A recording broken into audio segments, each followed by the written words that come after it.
During a turbulent flight, CEO Alex barely had time to think until his eyes landed on Mia, the flight attendant who had vanished from his life without explanation. But when he saw the photo she was holding, identical 4-year-old twins, his world turned upside down. But before we dive into the full story, let me know where you're watching from and what time it is. Now, subscribe to the channel, and let's get started. The fasten seatbelt sign blinked insistently, reflecting off the polished surfaces of the first-class cabin. Outside, flashes of lightning illuminated the wing, hinting at the turbulent skies awaiting Flight 709. In the midst of anxious passengers whispering prayers or fiddling with in-flight magazines, CEO Alex Carter sat upright in his plush seat, phone powered off and stowed as per the flight attendant's instructions. A glance at his wristwatch, an heirloom from his late father, revealed they were already 20 minutes behind schedule. Yet none of that concerned him as much as the reason for his journey, an urgent business merger in São Paulo that would decide the future of Carter Holdings. Alex was used to being in control. At just 32, he had forged an empire, weathering financial storms and industry gossip with cool-headed composure. His success hinged on rapid decisions, unwavering confidence, and a certain aloofness that kept him one step removed from personal entanglements. Or so he told himself. He loosened his tie, sipped the champagne that a steward had poured moments before takeoff, and tried to shut out the throbbing in his temples, a sign of yet another sleepless night. Suddenly the cabin lights flickered, a sign the turbulence was worsening. Overhead, compartments rattled. Passengers braced themselves, some gripping their armrests, others murmuring anxious questions to whichever attendant hurried by. Alex steadied his glass with a practiced calm. He lived on the edge of chaos every day, so bumpy flights hardly fazed him. What did unnerve him, however, was the face he glimpsed at the front of the cabin just seconds ago. The new flight attendant bowing politely to an elderly passenger, her dark hair in a neat bun, her eyes momentarily catching his before she turned away. Mia. He had not expected to see her again. For years he had wondered where she'd vanished, why she never returned his calls or responded to the frantic messages he'd left behind. Their last goodbye had been a messy, tearful argument in the corridor of his Hong Kong office, where she walked away in silence, refusing to utter even one more word. Alex's memory of that night remained painfully vivid. Mia in a simple white sundress, standing in the glow of city lights, face streaked with tears, disappointment, and something else he never decoded. As if pulled by an invisible string, Alex stood from his seat, ignoring the seatbelt sign's warning. A flight attendant immediately asked him to sit, but he offered a tight-lipped smile and gestured that he needed a moment. The plane jolted, bumping him sideways against a seat, but he steadied himself with a hand on the headrest. The rattle of the overhead bins intensified, and somewhere in the cockpit, the captain's voice crackled over the intercom, instructing all cabin crew to secure themselves. Still, Alex persisted, scanning the aisle for any sight of Mia. He found her near the galley, speaking in hushed tones to another flight attendant. The moment their gazes met, time seemed to freeze. Lightning illuminated her face in bright flashes. Her expression was unreadable, perhaps shock, perhaps something deeper. Quickly, Mia lowered her eyes and turned away, pressing her lips together like she wanted to speak but couldn't. "Mia," Alex managed to say, his voice lost amid the rumble of thunder. He felt the growing tension in the cabin as turbulence shook them once more. A child cried out in the distance. Oxygen masks rattled in their compartments. Mia pressed a button on the galley wall, instructing a colleague to bring the beverage cart back into storage.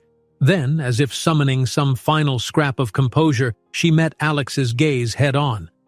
"Sir, please return to your seat," she said, formal and distant.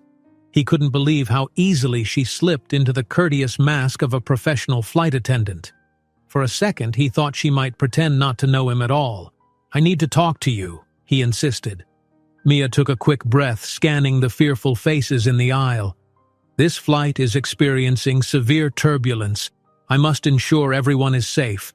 Please sit down, she repeated, more firmly this time. Alex clenched his jaw.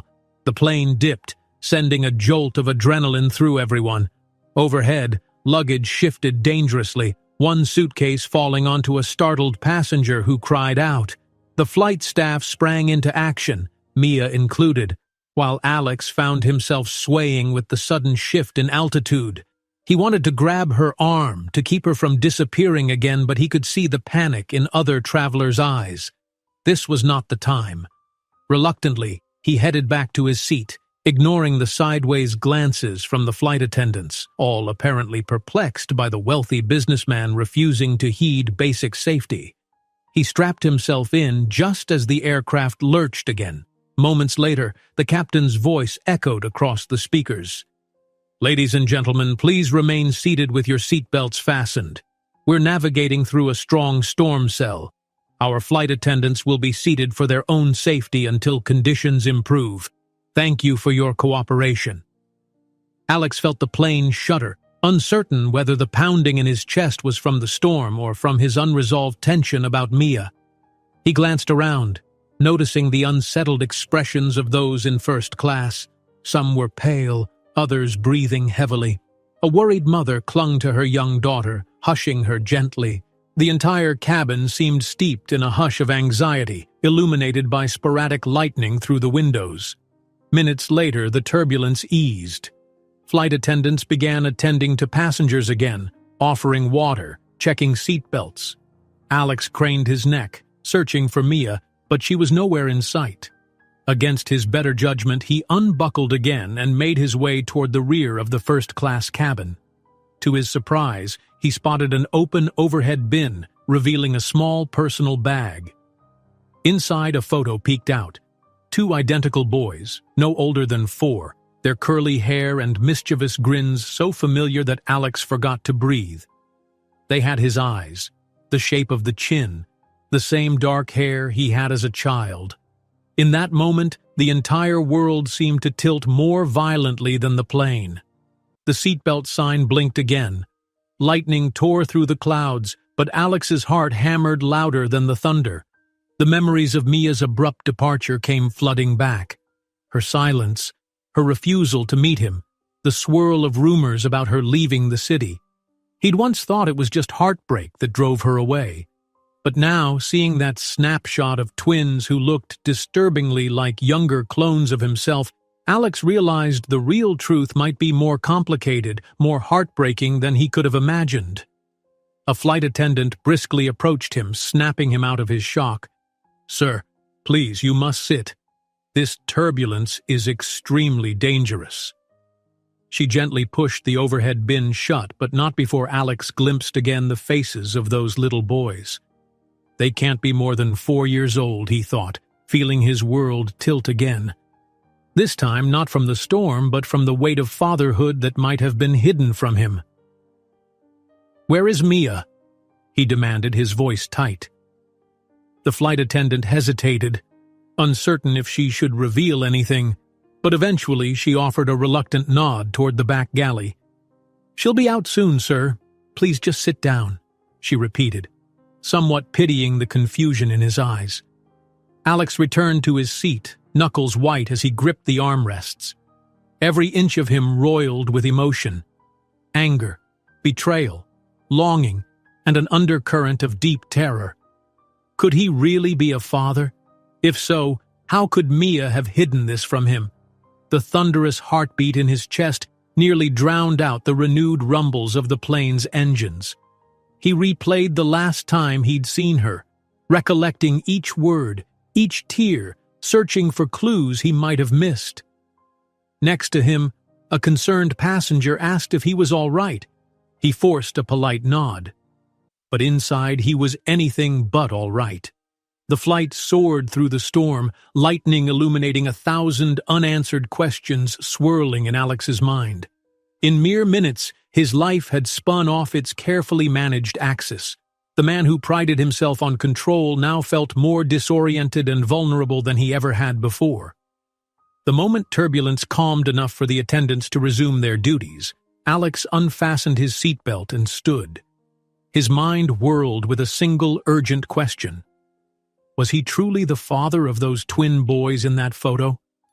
At that precise instant, the flight intercom dinged, and a calm but slightly strained captain's voice told everyone to remain seated while passing through the last wave of stormy weather. Alex ignored it. His chest pounded with the undeniable need to see Mia again, to confirm what he suspected and demand answers he felt entitled to receive. Storm clouds flickered beyond the windows, each electric flash revealing new glimpses of first-class passengers adjusting their blankets, calling softly for more water, or simply sitting rigid with anxious eyes. But Alex saw none of that. Determination fueling every step, he strode down the aisle, noticing only in the periphery how people shrank back, startled by his insistence on moving while the seatbelt sign glowed red. He reached the divider curtain that separated business class from the flight attendant's galley. Before he could lift it, a firm hand planted itself on his shoulder. Alex whirled around to see a male flight attendant, tall and polite but unyielding, block his path. "Sir," the attendant said in a low, firm tone, "the captain's asked everyone to remain seated. This storm isn't over yet." Alex glimpsed the ID pinned to the attendant's uniform. His name was Gabriel. He forced himself to remain civil, exhaling a ragged breath. "I need to speak to one of your colleagues. Mia—" The name caught in his throat like a swallowed shard of glass. He had so many questions. The frustration bubbled beneath his composed exterior, threatening to burst. "It's urgent." Gabriel's expression flickered with professional empathy, but he didn't yield. "Sir, let me see if she's available. Please wait right here." With that, he turned, stepping beyond the curtain. Alex's mouth felt dry. His pulse thundered in his ears as he caught scattered glimpses beyond the parted drapes, stacks of meal trays, murmured instructions from staff, the whirring coffee machine. Then he heard a soft voice he knew too well. "You told him I'm busy?" "Gabriel, please, I'm not sure if it's safe for him to be walking around," Mia was saying. Her usual calm had cracks. "I don't want any trouble." Alex's heart twisted. He pressed forward, parting the curtain with gentle force. He found Mia standing near the coffee station, slender arms tense at her sides. Her eyes, the same deep brown he remembered, flashed with emotion she tried to mask. When she saw him, her posture straightened, bracing herself for what would come. "Mia," he said, voice low so as not to attract further attention from the cluster of business-class travelers. "We need to talk." She inhaled a shaky breath, flicking her gaze at Gabriel, who hovered protectively. Then, after a tense pause, she nodded at her colleague. "It's fine," she said quietly. "I'll handle it." Gabriel's eyes darted between them, uncertain, but in the end, he gave a short nod and headed off to assist another passenger. Mia stepped sideways to a narrow alcove by the emergency exit door, a sliver of privacy away from prying eyes. The hum of the plane's engines and distant rumble of thunder encased them in a cocoon of unresolved tension. Alex swallowed, searching her face. Years slipped away in his mind, recalling the day they first met. He was traveling for a business conference in Tokyo, and she was the flight attendant who'd helped him when he spilled coffee on a crucial contract. They joked about the cappuccino fiasco, and by flight's end he'd asked for her number. A whirlwind romance ensued, beautiful, intense, but overshadowed by the demands of his skyrocketing career. He had always assumed it was their different worlds that tore them apart. Now he realized there was more. He rubbed the back of his neck, voice trembling just enough for her to notice. "I saw that photo in the overhead bin." Mia tensed. "Alex, please. This is my job. There are passengers who are frightened. People rely on me. We can't—" "Those twins. They're 4, aren't they?" His voice cracked a little, the word 4 opening a wellspring of anger and awe he struggled to contain. Her gaze dropped to the floor. "Yes," she admitted softly. though her expression was unreadable. "Therefore," he exhaled like he'd been punched. "Are they—" He couldn't bring himself to finish the sentence, afraid the next words would anchor him to a reality he wasn't prepared for. When Mia finally met his eyes, tears shimmered. "This flight?" Her voice trembled. "It's my route so I can spend time with them on layovers in London, where my aunt lives. I've had to juggle raising them and working. I haven't had a choice. And I'm sorry you—" "Sorry?" He almost choked on the word. "Mia, do they know who their father is? Do they know about me? Because I sure as hell didn't know about them." She flinched at the raw edge in his tone. "Please, keep your voice down," she whispered. A passenger from the row behind them craned his neck slightly, curious. Mia forced a composed smile at the onlooker before directing her gaze back to Alex. "It's complicated." Alex's fingers curled into fists. He wanted to shout at the top of his lungs, but the hush of the plane, the subdued glow of the overhead lights, forced him to maintain a whisper. "There's nothing complicated about discovering I have 2 children I've never met. All you ever did was bury yourself in business deals, traveling from one city to the next. I tried to reach you once, but I saw your photos in the tabloids. Some new blonde on your arm at a charity ball, your name on the lips of every wealthy socialite. I was alone, Alex. So I made my choice and vanished," she said, voice strangled. "I didn't think you'd care." He ran a frustrated hand through his hair. "I never heard from you. Not a call or even a letter. Don't you think I would have dropped everything to—" He cut off, glancing around at the passengers who might overhear. Part of him wanted to pull her into an embrace, the other part felt betrayed. He drew in a calming breath. "I would have been there for you. For them." She was silent a moment, biting her lower lip. "I felt like your world had no place for me, Alex. Or for them. I was so angry at you for not fighting harder when I said I had to leave, for not chasing after me when I needed you most. It hurt too much, so I did what I had to do." His mind reeled, weighed down by regret. The plane gave a sudden jolt, and overhead bins rattled again. Mia instinctively braced against the wall, and for a moment, her hand brushed Alex's chest. Even through the layers of uniform and suit, the contact jolted them both. The quick bounce of turbulence subsided, but they stood there, hearts pounding. Silence thickened between them. Finally, he mustered a trembling exhale. "I want to meet them," he said. "The twins. My sons."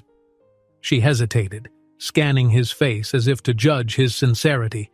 "One is named Oliver," she said softly, voice thick with emotion. "The other is Owen. They're sweet, brilliant, messy, and everything to me."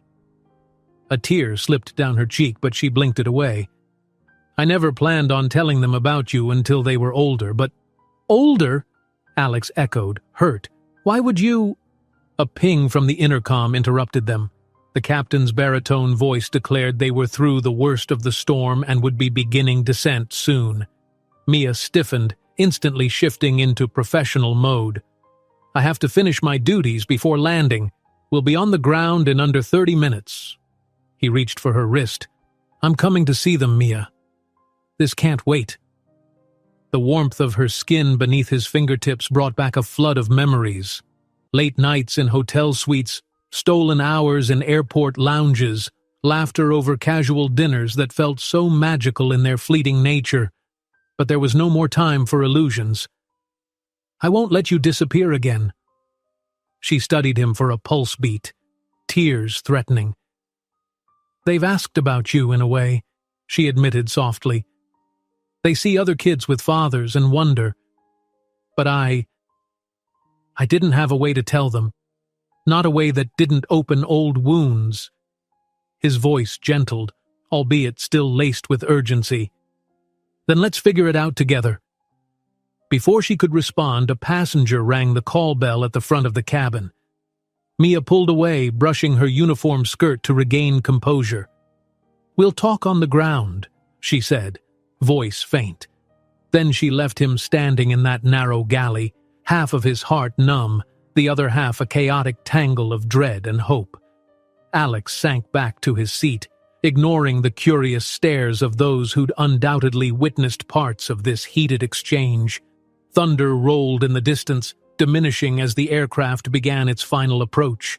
He barely noticed the flight attendants giving landing instructions or the shift in cabin pressure. His mind was already racing ahead, to the airport arrivals hall, to the conversation that needed to happen, to the future he never knew was his fatherhood. The next 10 minutes stretched like hours, every minute filled with bursts of regret and longing.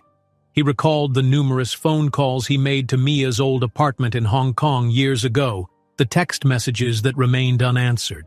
Could he have tried harder? In retrospect, his grand gestures, sending flowers, using his assistant to find updated contact info, might have seemed impersonal. Perhaps she'd needed him to simply show up, no excuses. She had been waiting, but he never truly broke from his ironclad business schedule. That oversight had cost him 4 years with his own children.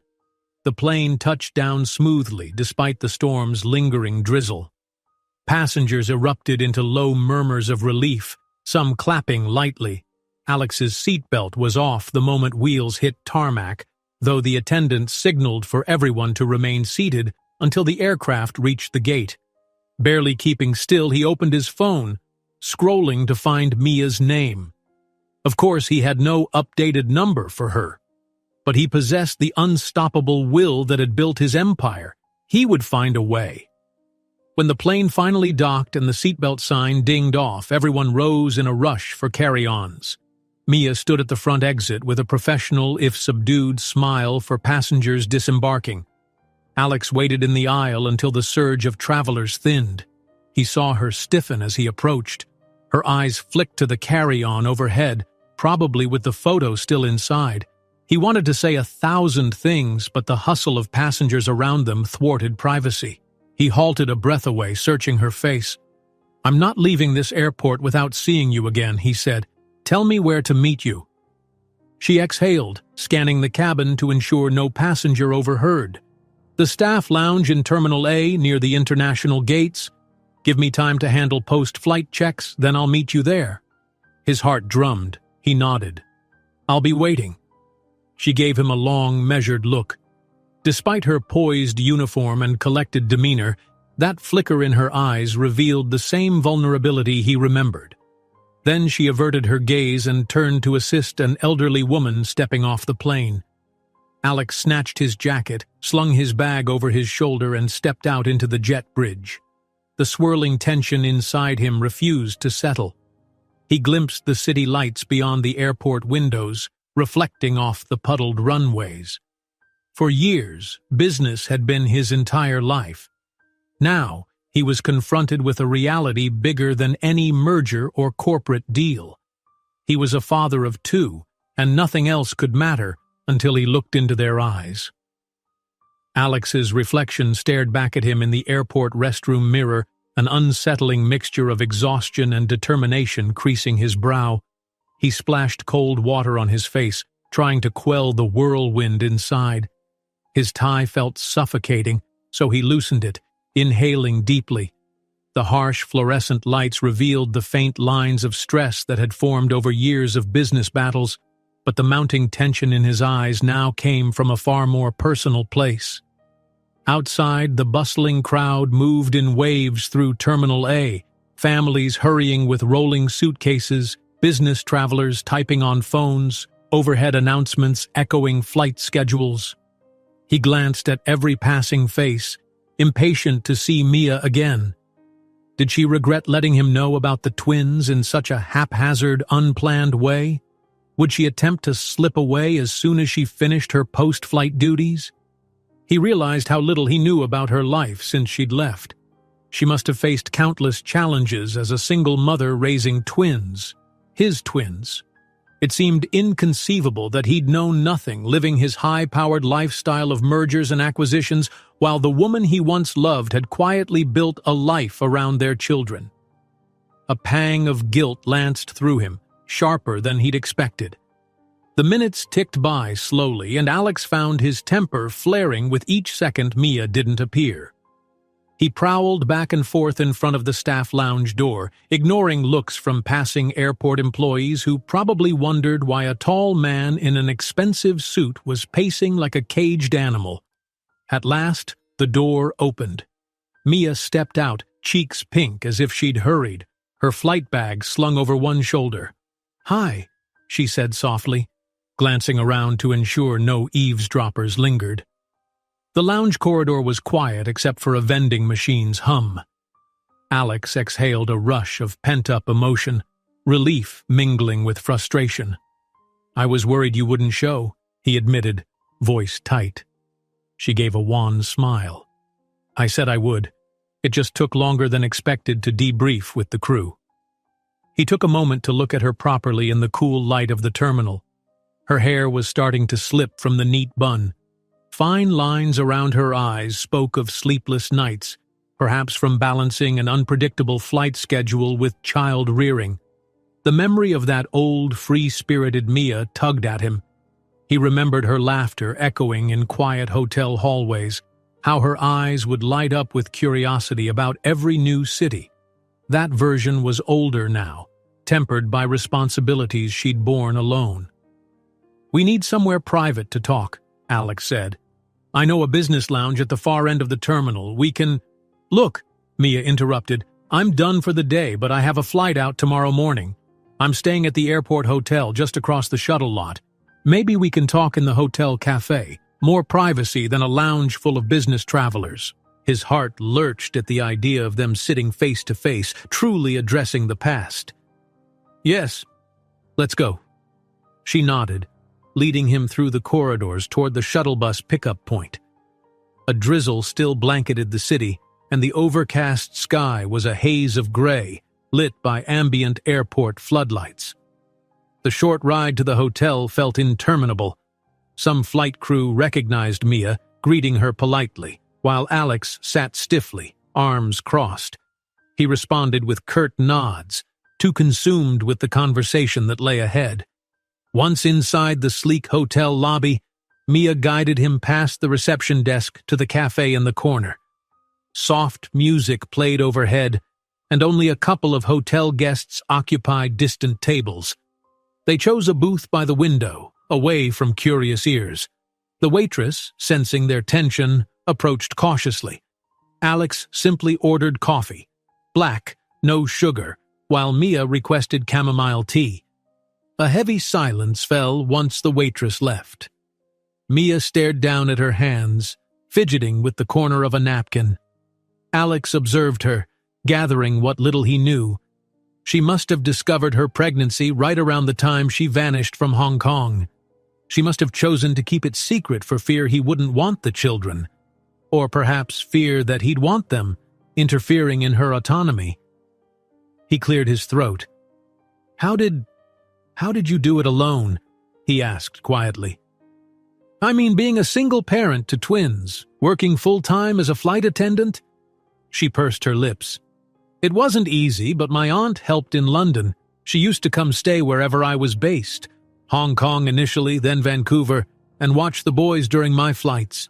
When they were old enough for preschool, I transferred to some shorter routes, tried to be around them more. But I'll admit, it's been a constant juggle."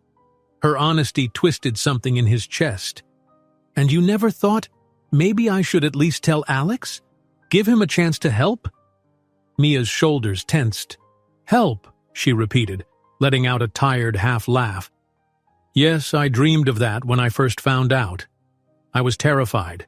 But every time I tried reaching out, I saw your face plastered in business magazines, accompanied by rumors of new flings or your unstoppable rise on international finance boards. I convinced myself you wouldn't want these burdens." "They're not burdens," Alex snapped, a defensive edge to his voice. "They're my sons. Don't call them burdens." Mia swallowed hard, eyes glimmering. "That's not what I think of them.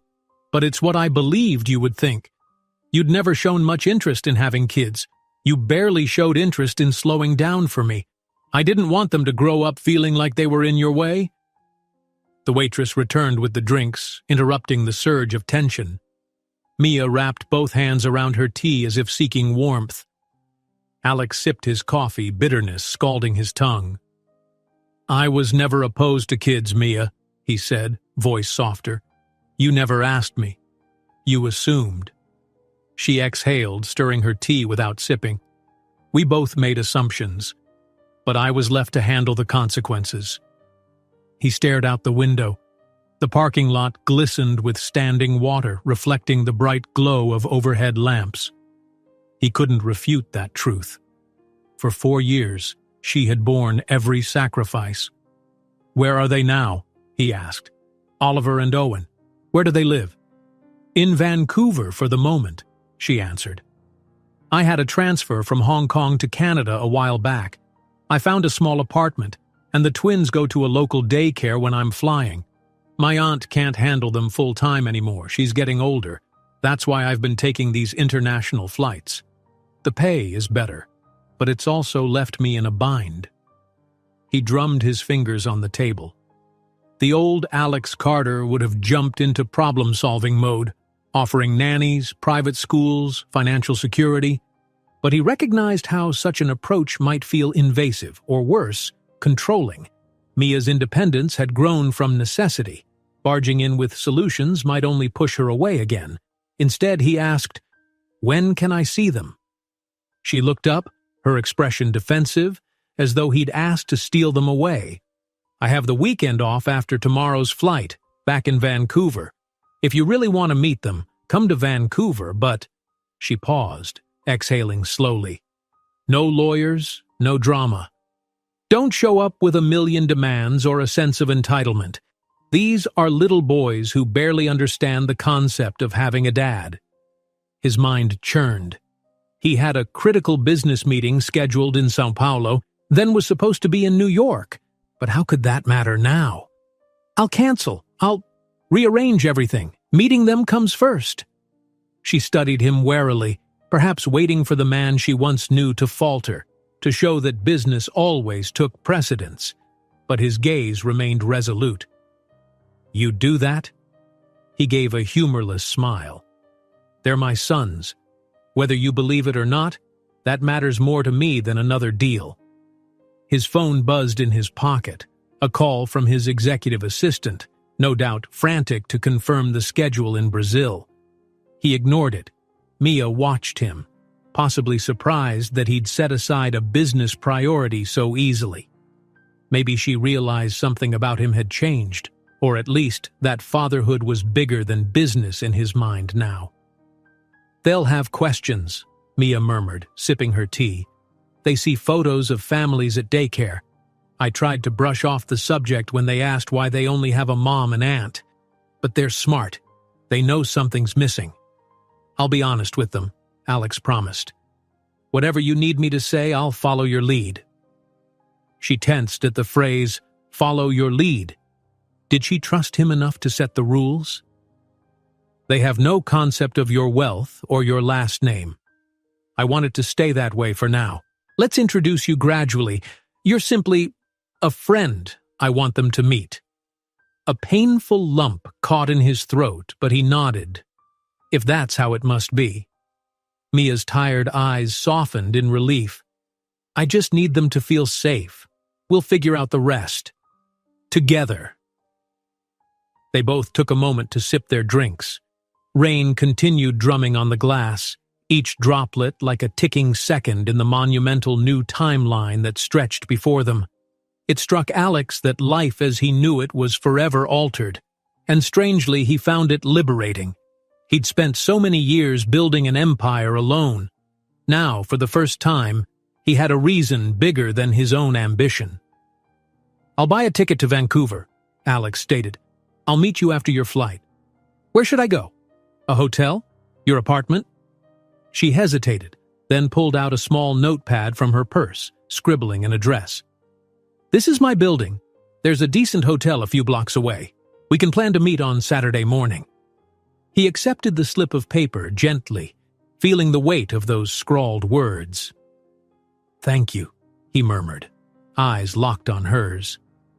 They spent the next hour discussing mundane logistics, her flight schedule, the daycare's pickup hours, potential times for a first meeting with the twins. Yet beneath the conversation's calm surface, an undercurrent of emotion surged.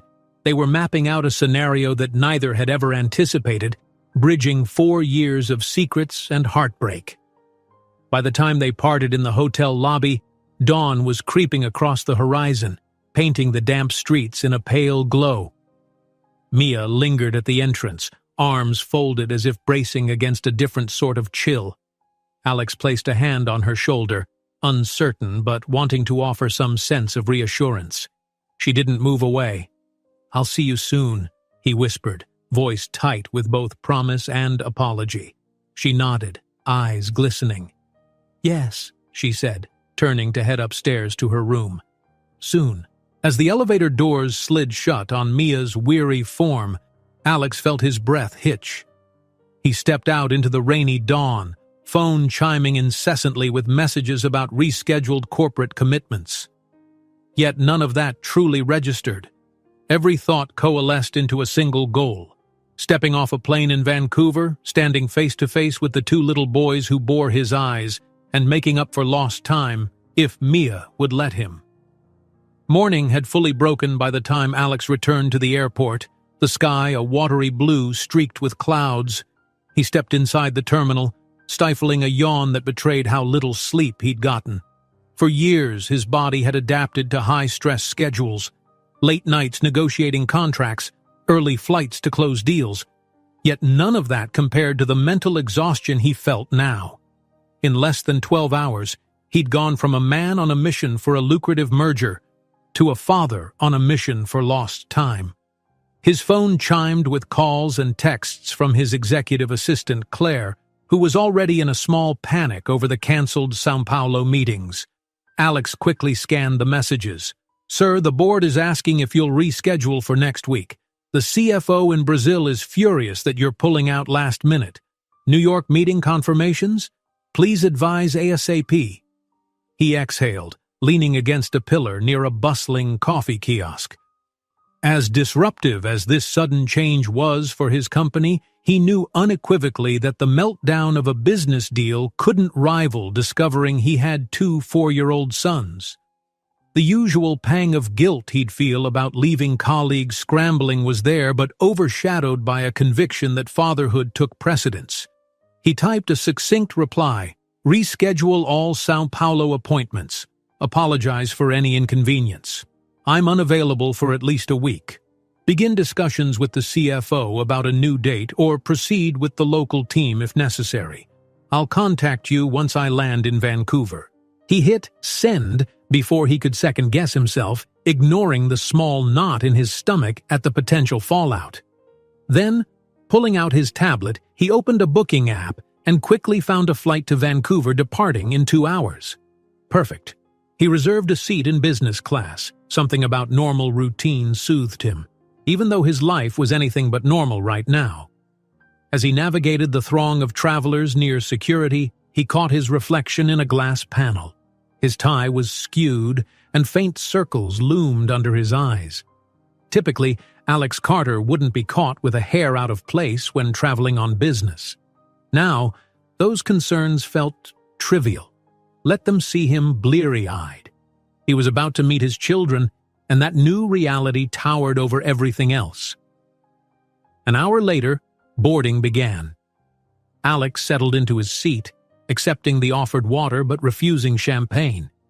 His nerves were on edge enough already. Some distant memory of Mia flitted through his mind, the old days when she had been the flight attendant bringing him coffee and a warm towel. He swallowed hard, imagining her on the other side of the world now, possibly resting in that airport hotel, or maybe already halfway to her next destination. The flight to Vancouver was uneventful, though Alex's thoughts churned the entire time. He pictured Oliver and Owen, 2 identical faces from the photograph, wide-eyed and giggling. Would they look like him? Would they resent him for not being there? Could they understand the complex adult reasons behind his absence? Even he didn't fully understand them. Hours passed. When the captain announced they were nearing Vancouver, Alex glanced out the window. Below, a tapestry of evergreen forests, coastal waters, and urban sprawl spread out, glinting in the midday sun. He'd been here numerous times for business, but never under these circumstances. The plane landed smoothly, and as soon as he was able, he powered on his phone, scanning for any new message from Mia. Nothing yet. At the baggage claim, he turned on the local data plan and quickly dialed her number, the one she'd jotted on the back of the notepad at the cafe. It rang twice before a sleepy voice answered. "Hello?" His heart did a little leap at the sound. "Mia, it's me. I just landed in Vancouver." She paused, maybe from surprise that he'd already arrived. "You came so soon?" He tried not to let the raw emotion creep into his voice. "I had to. I couldn't wait. You said Saturday morning, right? I'll be here until then. I can stop by whenever is good." Mia exhaled, and he heard the rustle of sheets. Likely she'd just woken after that overnight flight. "I don't get home until late tonight," she murmured. "I have to pick up the boys from daycare tomorrow around noon. Let's meet at Stanley Park. There's a playground near the south entrance. It's a comfortable place to introduce them, if you're ready for that." His breath caught, a swirl of excitement and dread. "Yes, absolutely. That's perfect." They spoke briefly about details. Then, with a hushed goodbye, Mia hung up. Alex pocketed the phone, feeling like he'd just stepped off a precipice into uncharted territory. The cynic in him worried about how 4 years of absence could be bridged in an afternoon. The father in him wanted to believe all would be well if he just showed sincerity and love. He rented a car, punching in the address of a nearby downtown hotel. On the drive, Vancouver's glassy skyline sparkled against the harbor, the city bustling with midday traffic. Alex had visited for expansions of Carter Holdings in the past, but he'd never truly seen the city from a personal lens. Now each passing block felt more intimate, a place where his children lived, learned, laughed. After checking into a high-rise hotel with a sweeping view, Alex tried to focus on some leftover work, but the spreadsheets and financial briefs blurred in front of his eyes. His mind wandered. He closed his laptop in frustration. Every fiber of him vibrated with the need to do something fatherly, buy toys, gather storybooks, or rummage for child-sized outfits. But Mia had asked him to keep it simple so that the twins wouldn't be overwhelmed. He forced himself to remain patient. That night, as he lay in bed, images danced through his head. 2 little boys running in circles on a playground, giggling, calling out to him in tiny voices. He pictured taking them to the aquarium, riding bikes along the seawall, or teaching them to read. His chest constricted at the magnitude of it all. He'd never realized how hollow his life had felt until the possibility of fatherhood filled it. He hardly slept. By morning, he was up before dawn, pacing his hotel suite. He called Claire, giving her new instructions to finalize a statement about delaying his upcoming deals due to urgent personal matters. She complied without question, though he could sense her bewilderment. Alex had never used personal reasons to step away from business before. By 11, after a restless breakfast, he drove to Stanley Park, parking near the lush greenery. The day was mild, sun filtering through tall cedars, a crisp tang in the breeze. Families strolled with strollers, dogs tugged at leashes, and cyclists zipped by on the park's paths. Alex's pulse hammered.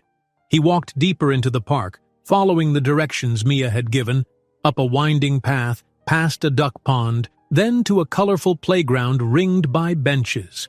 There, he spotted her. Mia leaned against a railing, dressed in jeans and a casual sweater, her hair loose around her shoulders. 2 small boys stood at her side, each with thick black hair and bright, inquisitive gazes, identical down to the shape of their faces. The small differences, maybe a slight dimple on one cheek of Oliver or a tiny scar on Owen's knee, were invisible at a distance. Alex felt his stomach lurch in disbelief. This was it, the moment. He approached slowly, heart in his throat. Mia noticed him first, giving a tight, uncertain smile. The boys followed her gaze. One of them, wearing a dinosaur t-shirt, clutched Mia's hand. The other, sporting a small backpack, stared with unabashed curiosity at the tall stranger. "Hi," Alex said quietly, stopping a few feet away. His voice came out rough. Mia crouched, gently guiding the boys forward. "Boys, this is Alex. He's Mommy's friend. He came all the way to Vancouver to meet you." Oliver, she'd told him that was the one in the dinosaur tee, shrugged shyly into Mia's shoulder. Owen, on the other hand, bravely stepped forward.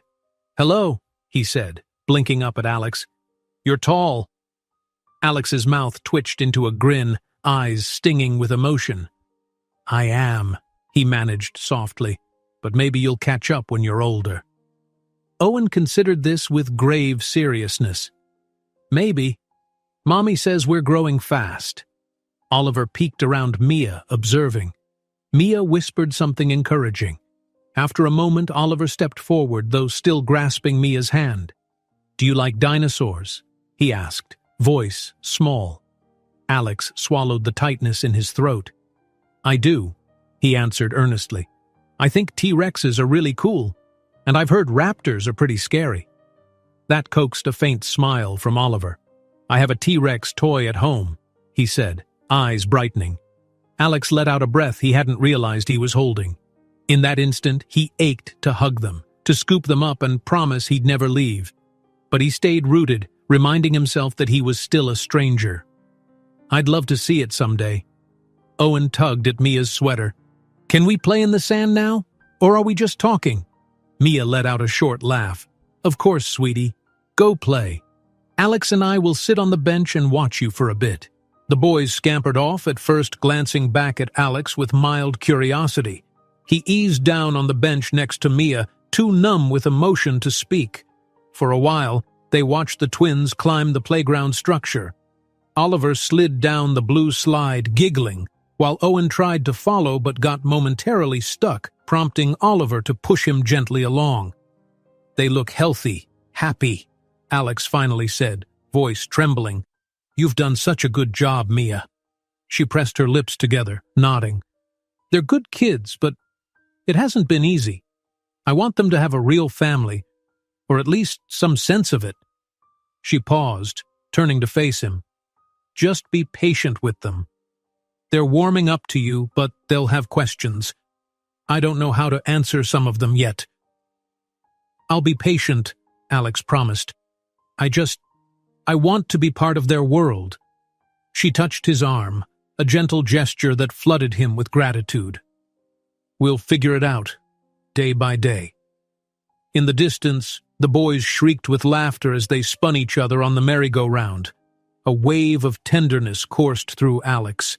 Somehow, here amid green trees and children's laughter, life felt more real than it ever had in corporate boardrooms. He blinked back tears, determined to earn the place he'd just discovered was rightfully his. And as he watched Oliver and Owen, so full of boundless energy, he prayed they might someday forgive him for his unintentional absence. For now, he'd treasure this moment.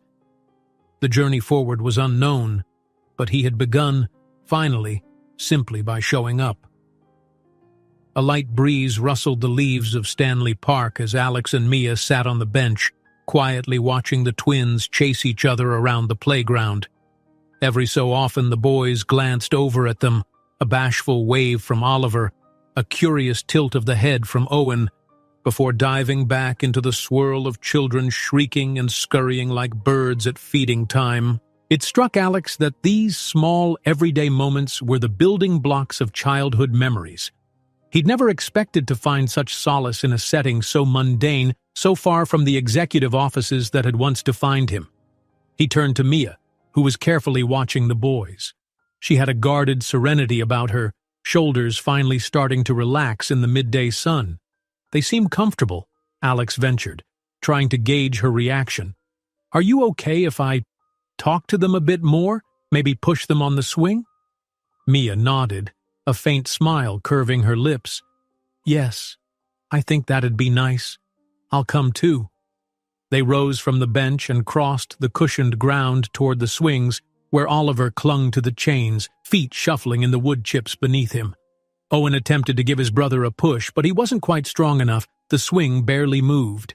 When they noticed the grown-ups approaching, Oliver squeezed the chains tight, possibly shy at the sudden attention. "Need some help?" Alex offered gently. He knelt to meet Oliver's eye level. "If you want, I can give you a gentle push from behind." Oliver regarded him for a moment, as though weighing an unseen scale in his mind. Then he gave a small nod. Alex walked around, gripped the swing's back, and gave it a gentle push. The child squealed with surprise, then delight, as he swung forward and back in a slow, looping arc. Owen watched, arms folded, half envious and half fascinated. Mia extended her hand, inviting Owen to the adjacent swing, and he hopped on, soon receiving the same measured push from her. For a time, the park was filled with the melodic sound of squeaking chains and children's laughter. The warmth of the Vancouver afternoon, mild yet bright, infused each breath Alex took. He felt 1,000 miles from the boardroom tensions of Carter Holdings. It occurred to him that in a single day he'd shifted from negotiations worth millions to what looked like an ordinary family scene. Somehow it felt infinitely more significant. When Oliver tired of swinging, he dragged his feet in the wood chips until the swing came to a stop. Hopping off, he looked at Alex, hesitation in his expression. "You said your name is Alex," he began quietly, fiddling with the hem of his dinosaur t-shirt. "How do you know Mommy?" Mia's eyes flicked to Alex, caution in her gaze. They hadn't settled on exactly what story to give the twins. She'd proposed a gentle approach, revealing only that Alex was an old friend. Still, Oliver's directness caught them both off guard. Alex crouched again, lowering himself to the child's eye level. "Your mom and I used to spend time together years ago. Then we stopped seeing each other for a while. Now I'm back in town and she said I could come meet you two. I've wanted to say hi for a long time." Oliver frowned, not entirely convinced. "Where did you go?" "Many places." Alex smiled sadly. "Hong Kong, New York, lots of airports. But I didn't know you were here. If I had, well, I would have come sooner." That answer seemed to puzzle Oliver. He scrunched up his face as if to protest further, but Mia interjected with a reassuring pat on his shoulder. "Remember how you said you wanted to visit different countries someday?" she asked her son. "Alex travels a lot for work, sort of like how I do, except he's not a flight attendant. He's a businessman." Oliver's expression lightened. "Does that mean you have a plane? Like, your own big one?" Alex laughed softly. "Not exactly. I fly on regular planes just like everyone else. But maybe one day, if you're interested, I can show you an airplane cockpit, once it's allowed, of course." That seemed to satisfy Oliver for the moment. He eyed Owen, who was hopping off his swing, and announced, "We're going to go on the climbing wall now." Then the two boys ran off, giggling as if they'd already dismissed the conversation in favor of new adventures. Alex exhaled, shoulders sagging. He looked at Mia with the faint relief of having passed a delicate test. "He's inquisitive," he said. "They both are. I'm afraid I'll slip up or say something that confuses them even more." "You did fine." Mia reached out, gave his forearm a comforting squeeze. "They haven't had a strong male figure in their lives apart from my aunt's husband when he'd visit, but he's much older, so they see him more like a grandpa." She hesitated, as though thinking hard about how much truth to reveal.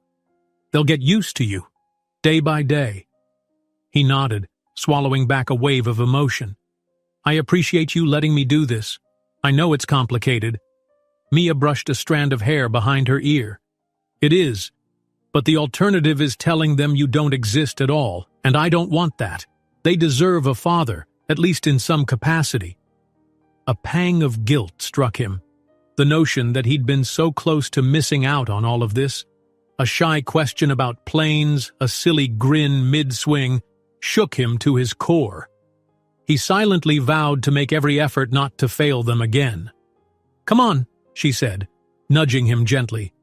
"They're probably going to ask for snacks soon. We can walk around the park, maybe stop for ice cream. They love it, and it'll give them more time to see you as a friendly person." Ice cream, Alex repeated, smiling at the normalcy of the idea. That sounds great. They wandered the park's paths, the boys darting around, crouching by flower beds to examine bugs or picking up leaves to show Mia. Each time, Alex was struck by the parallels. Oliver, who seemed a bit quieter, had a habit of checking if Mia was looking, as though seeking approval. Owen, more adventurous, would point out random observations. Look at this big rock, and then grin when Alex or Mia acknowledged his find. Alex recognized glimmers of his own curiosity in Owen's questions, and a certain thoughtful seriousness in Oliver that reminded him of Mia. Watching the two, he felt he was discovering an entire world anew, as if someone had parted a curtain and revealed an undiscovered side of himself. Eventually, they reached a small stand selling ice cream cones. Mia paid.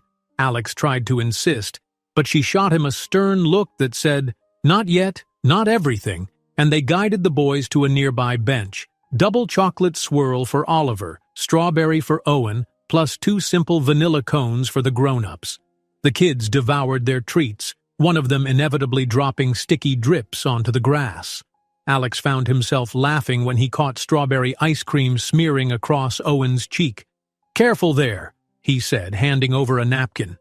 Owen giggled, letting Alex dab away the mess. "So, do you live far?" Oliver asked, the question laced with innocent curiosity. Alex froze, searching for the right words. Mia jumped in. "He's staying at a hotel in the city right now, but he's from out of town." "Why?" the boy pursued. "Don't you have a house?" "I do," Alex answered carefully. "In another city, but I came to see your mom and you two since I've been missing out on a lot." He paused, forcing a reassuring smile. "I won't be leaving for a while, though." Oliver considered that answer, lips stained chocolate. "Mommy, can he come see our dinosaur books?" he asked, glancing at Mia. "I want to show him the big T-Rex picture. It's bigger than me." Mia looked at Alex, measuring the possibilities. "Maybe another time," she said gently. "Alex is busy with his work, and we need to tidy up at home first." The boy's face fell, but he accepted the response without protest. Alex felt a stab of regret. Another time. How many missed dinners, bedtimes, and weekend antics had there been during these 4 years? He forced himself to keep the sadness off his face, not wanting to burden them with grown-up remorse. Once the ice cream was finished, they roamed a bit more. The twins pointed out a family of ducks floating in a pond. Alex took the opportunity to snap a few photos, discreetly so as not to alarm the boys, capturing them in a swirl of squeals and wide smiles as they tossed bits of bread for the ducks to peck. Each snapshot felt precious, a living testament to the father-child bond he was determined to build. Eventually, the children tired, plopping down at Mia's feet and whining about how their legs hurt. She laughed and crouched to their level, rummaging in her bag for water bottles. "Okay, guys, let's start heading back. You'll need a nap soon." Owen fiddled with his shoelace. "Mommy, can Alex come with us?" Mia paused, uncertain. So much of her wanted to keep this first meeting controlled and calm. At the same time, she could see the boys' eagerness, especially Owen's.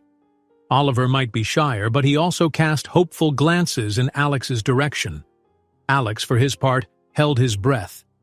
It was one thing to meet for an afternoon at the park, another to step into their everyday environment. Daycare pickups, the quiet of their home. He didn't want to push too hard or corner Mia into a sudden shift in routine. Not today, Mia decided in a gentle but firm tone.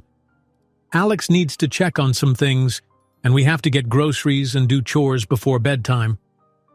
She looked at Alex apologetically. "Let's plan something else in a few days, okay?" He masked his disappointment with a nod. "Absolutely. I understand." She rose, her posture conveying a measured resolve. Then she turned to the boys. "Why don't we walk back to the car and Alex can join us until the parking lot?" Oliver and Owen agreed, and soon they all strolled through the winding park paths.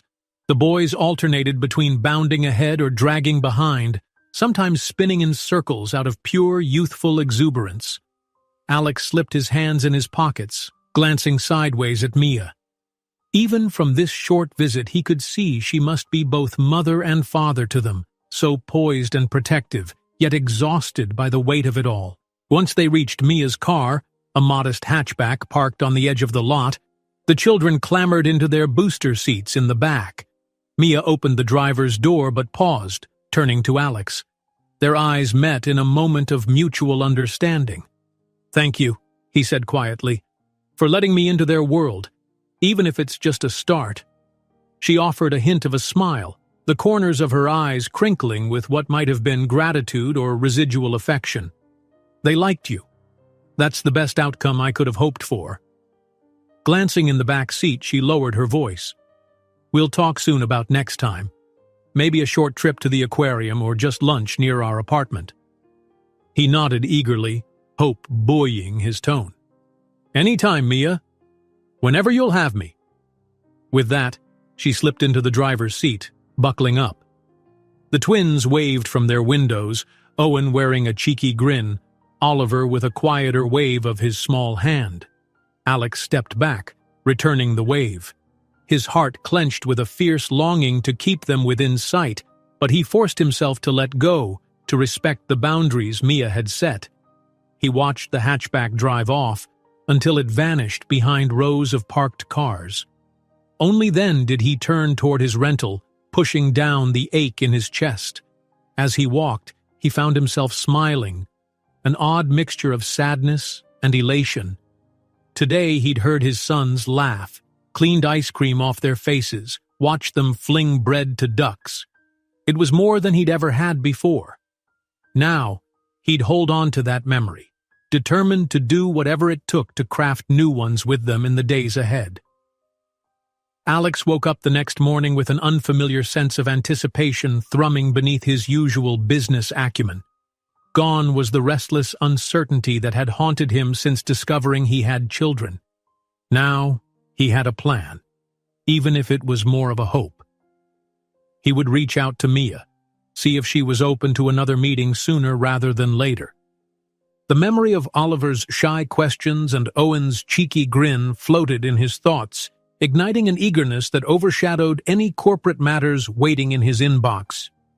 Still in his hotel room, Alex grabbed his phone and realized there were dozens of new messages from colleagues and clients. Grimacing at the onslaught, he skimmed the top few. A barrage of panicked notes from CFOs, legal advisors, and Claire, his executive assistant, demanded updates about the postponed São Paulo deal. He ignored them for now, scribbling a quick note to call Claire later for a briefing. First, he typed out a text to Mia. "Good morning. I hope the boys slept well. Let me know if you need anything, or if they'd like to meet again sometime soon. I'm free all week." He paused, reading and rereading, worried it sounded too eager or intrusive. But he hit send anyway, deciding honesty was better than feigned nonchalance. After a quick shower, he dressed in more casual attire than usual, dark jeans and a simple sweater, hoping it might better suit a day that could involve crayons and messy little hands rather than conference tables and laptops. He drank a coffee in the hotel lounge, foot-tapping restlessly on the polished floor, waiting to see if Mia would respond. Minutes turned into nearly an hour. It occurred to him she might still be asleep or preoccupied. The twins could be handfuls in the morning. Maybe she was busy making breakfast, hunting for lost shoes, or packing lunches for daycare. He tried to picture the domestic chaos, an environment he'd never experienced firsthand, and felt an odd sense of longing. While most people dreaded early mornings with toddlers, it suddenly seemed like the sweetest routine he'd ever missed. He left the hotel to walk off some nerves, wandering along Vancouver's waterfront. Seaplanes took off and landed on the bay. Tourists snapped photos of the skyline, and joggers passed by, lost in their own rhythms. The crisp air and gentle breeze cleared his head. He reminded himself to be patient, to let Mia set the pace. After all, 4 years had gone by without his involvement. He couldn't expect to make up for lost time in a matter of days. Eventually, his phone buzzed. He nearly fumbled it in his rush to answer. Mia's name glowed on the screen. He tapped to open her text. "Morning. Boys are at daycare today. I have some errands, but might be free in the afternoon. Would you like to come grocery shopping with us before dinner?" A wide smile broke across his face, and he typed a quick reply. "I'd love that. Just send me a time and the address." She answered with a grocery store location in a residential part of the city and suggested 4 p.m. Perfect. Enough time to let her finish her day, and it gave him a clear plan to see them again. Groceries might not be the most glamorous setting, but Alex felt a surprising rush of excitement. He could push the cart, help the kids pick fruit, hear them bicker over cereal choices. Such a mundane ritual for most families, a brand new adventure for him. With the plan set, Alex spent the rest of the late morning and early afternoon handling necessary business calls. The sense of normalcy came back in a flood of professional concerns, reworked contracts, compensation for any delays in negotiations, updates from the local team who remained in Brazil. Claire's voice carried a strained impatience, but Alex remained calm and polite. "Claire," he said, stepping aside on a less crowded street to continue the call. "I understand this is frustrating, but I need a little more time. Our local managers in São Paulo can keep the lines open. Let them finalize smaller details. I'll handle any major decisions remotely." Her sigh crackled through the phone. "Sir, the board is supportive, but they're worried about appearances. Are you absolutely certain you can't come back next week?" He glanced at his watch. It was already close to 2 p.m., and he'd meet Mia in a couple hours. The pull to see his sons overshadowed everything. "I can't promise that yet. Let's keep everything flexible for now, and I'll decide once the immediate situation here is stable." Claire's tone softened. "All right, I'll do my best to keep everyone patient. Let me know if anything changes." "Thanks, Claire, I appreciate it." He hung up, exhaling. The unstoppable CEO in him bristled at letting go of control, but the father in him felt a profound sense of conviction that he was doing the right thing. At 3:45, Alex arrived at the grocery store's parking lot. It was an unassuming neighborhood store, functional, not fancy, flanked by a small bakery and a dry cleaning shop. He parked, then lingered near the entrance, scanning passing cars. Within minutes, he spotted Mia's hatchback pulling into a spot. The twins hopped out, each carrying a small backpack decorated with cartoon characters. Alex felt his heart leap at the sight. "Hey," Mia said, approaching with a tentative smile. She wore casual clothes, jeans, sneakers, a cozy cardigan. The boys bounded ahead, full of post-daycare energy. "Hope you didn't wait long." "No, just got here." He crouched slightly, eyeing Oliver and Owen. "How was your day, guys?" Owen grinned. "We played with blocks. I made a huge tower. Mommy took a picture, and Oliver got to feed the class hamster a carrot." Oliver gave a shy nod, holding Mia's hand. "It squeaked," he added, as if that was the most noteworthy detail. Alex chuckled, delight blooming at these small revelations. "Sounds like a fun day." They stepped through the sliding doors of the grocery store, the bustle of carts and background music enveloping them. Mia reached for a cart, and Alex gently took it from her hands. "I'll push," he offered. "You can focus on the list." Owen immediately tried to climb onto the front of the cart. "Me too!" he squealed. Alex lifted him into the child's seat, carefully buckling him in. Oliver, more reserved, clung to Mia's side, though Alex noticed he occasionally glanced over as though wanting the same ride. They navigated the produce section first.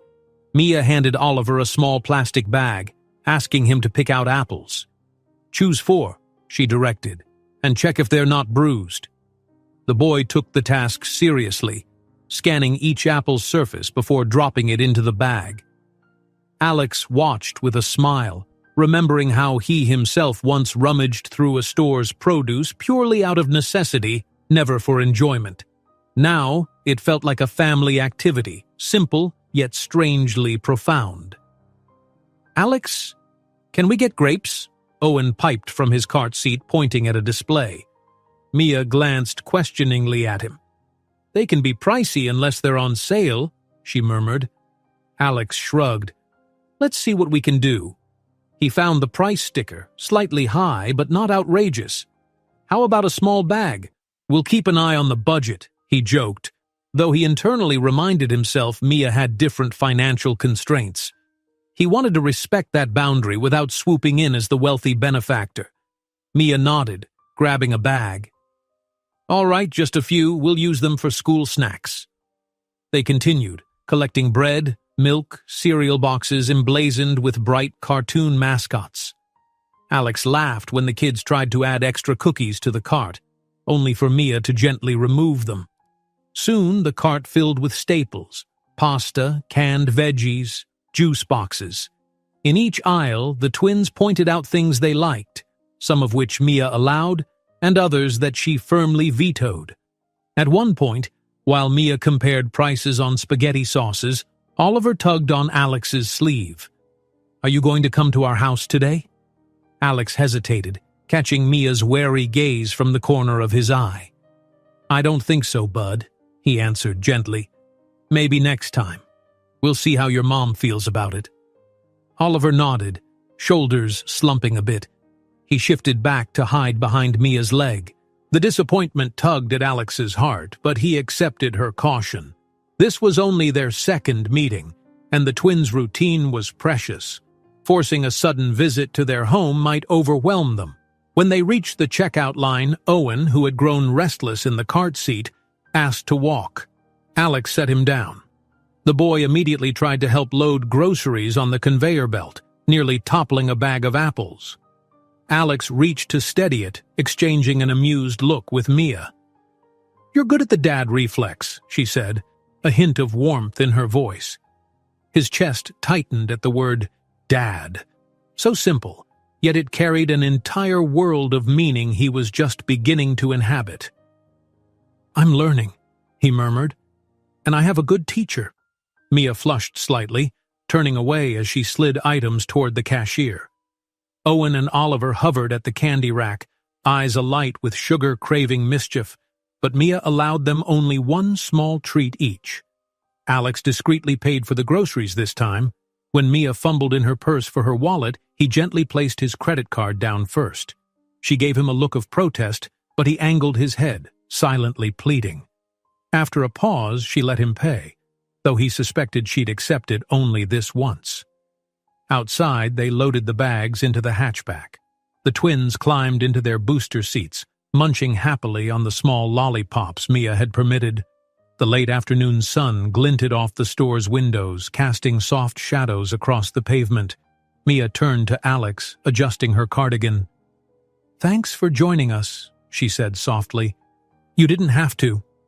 He shook his head, expression earnest. "I wanted to.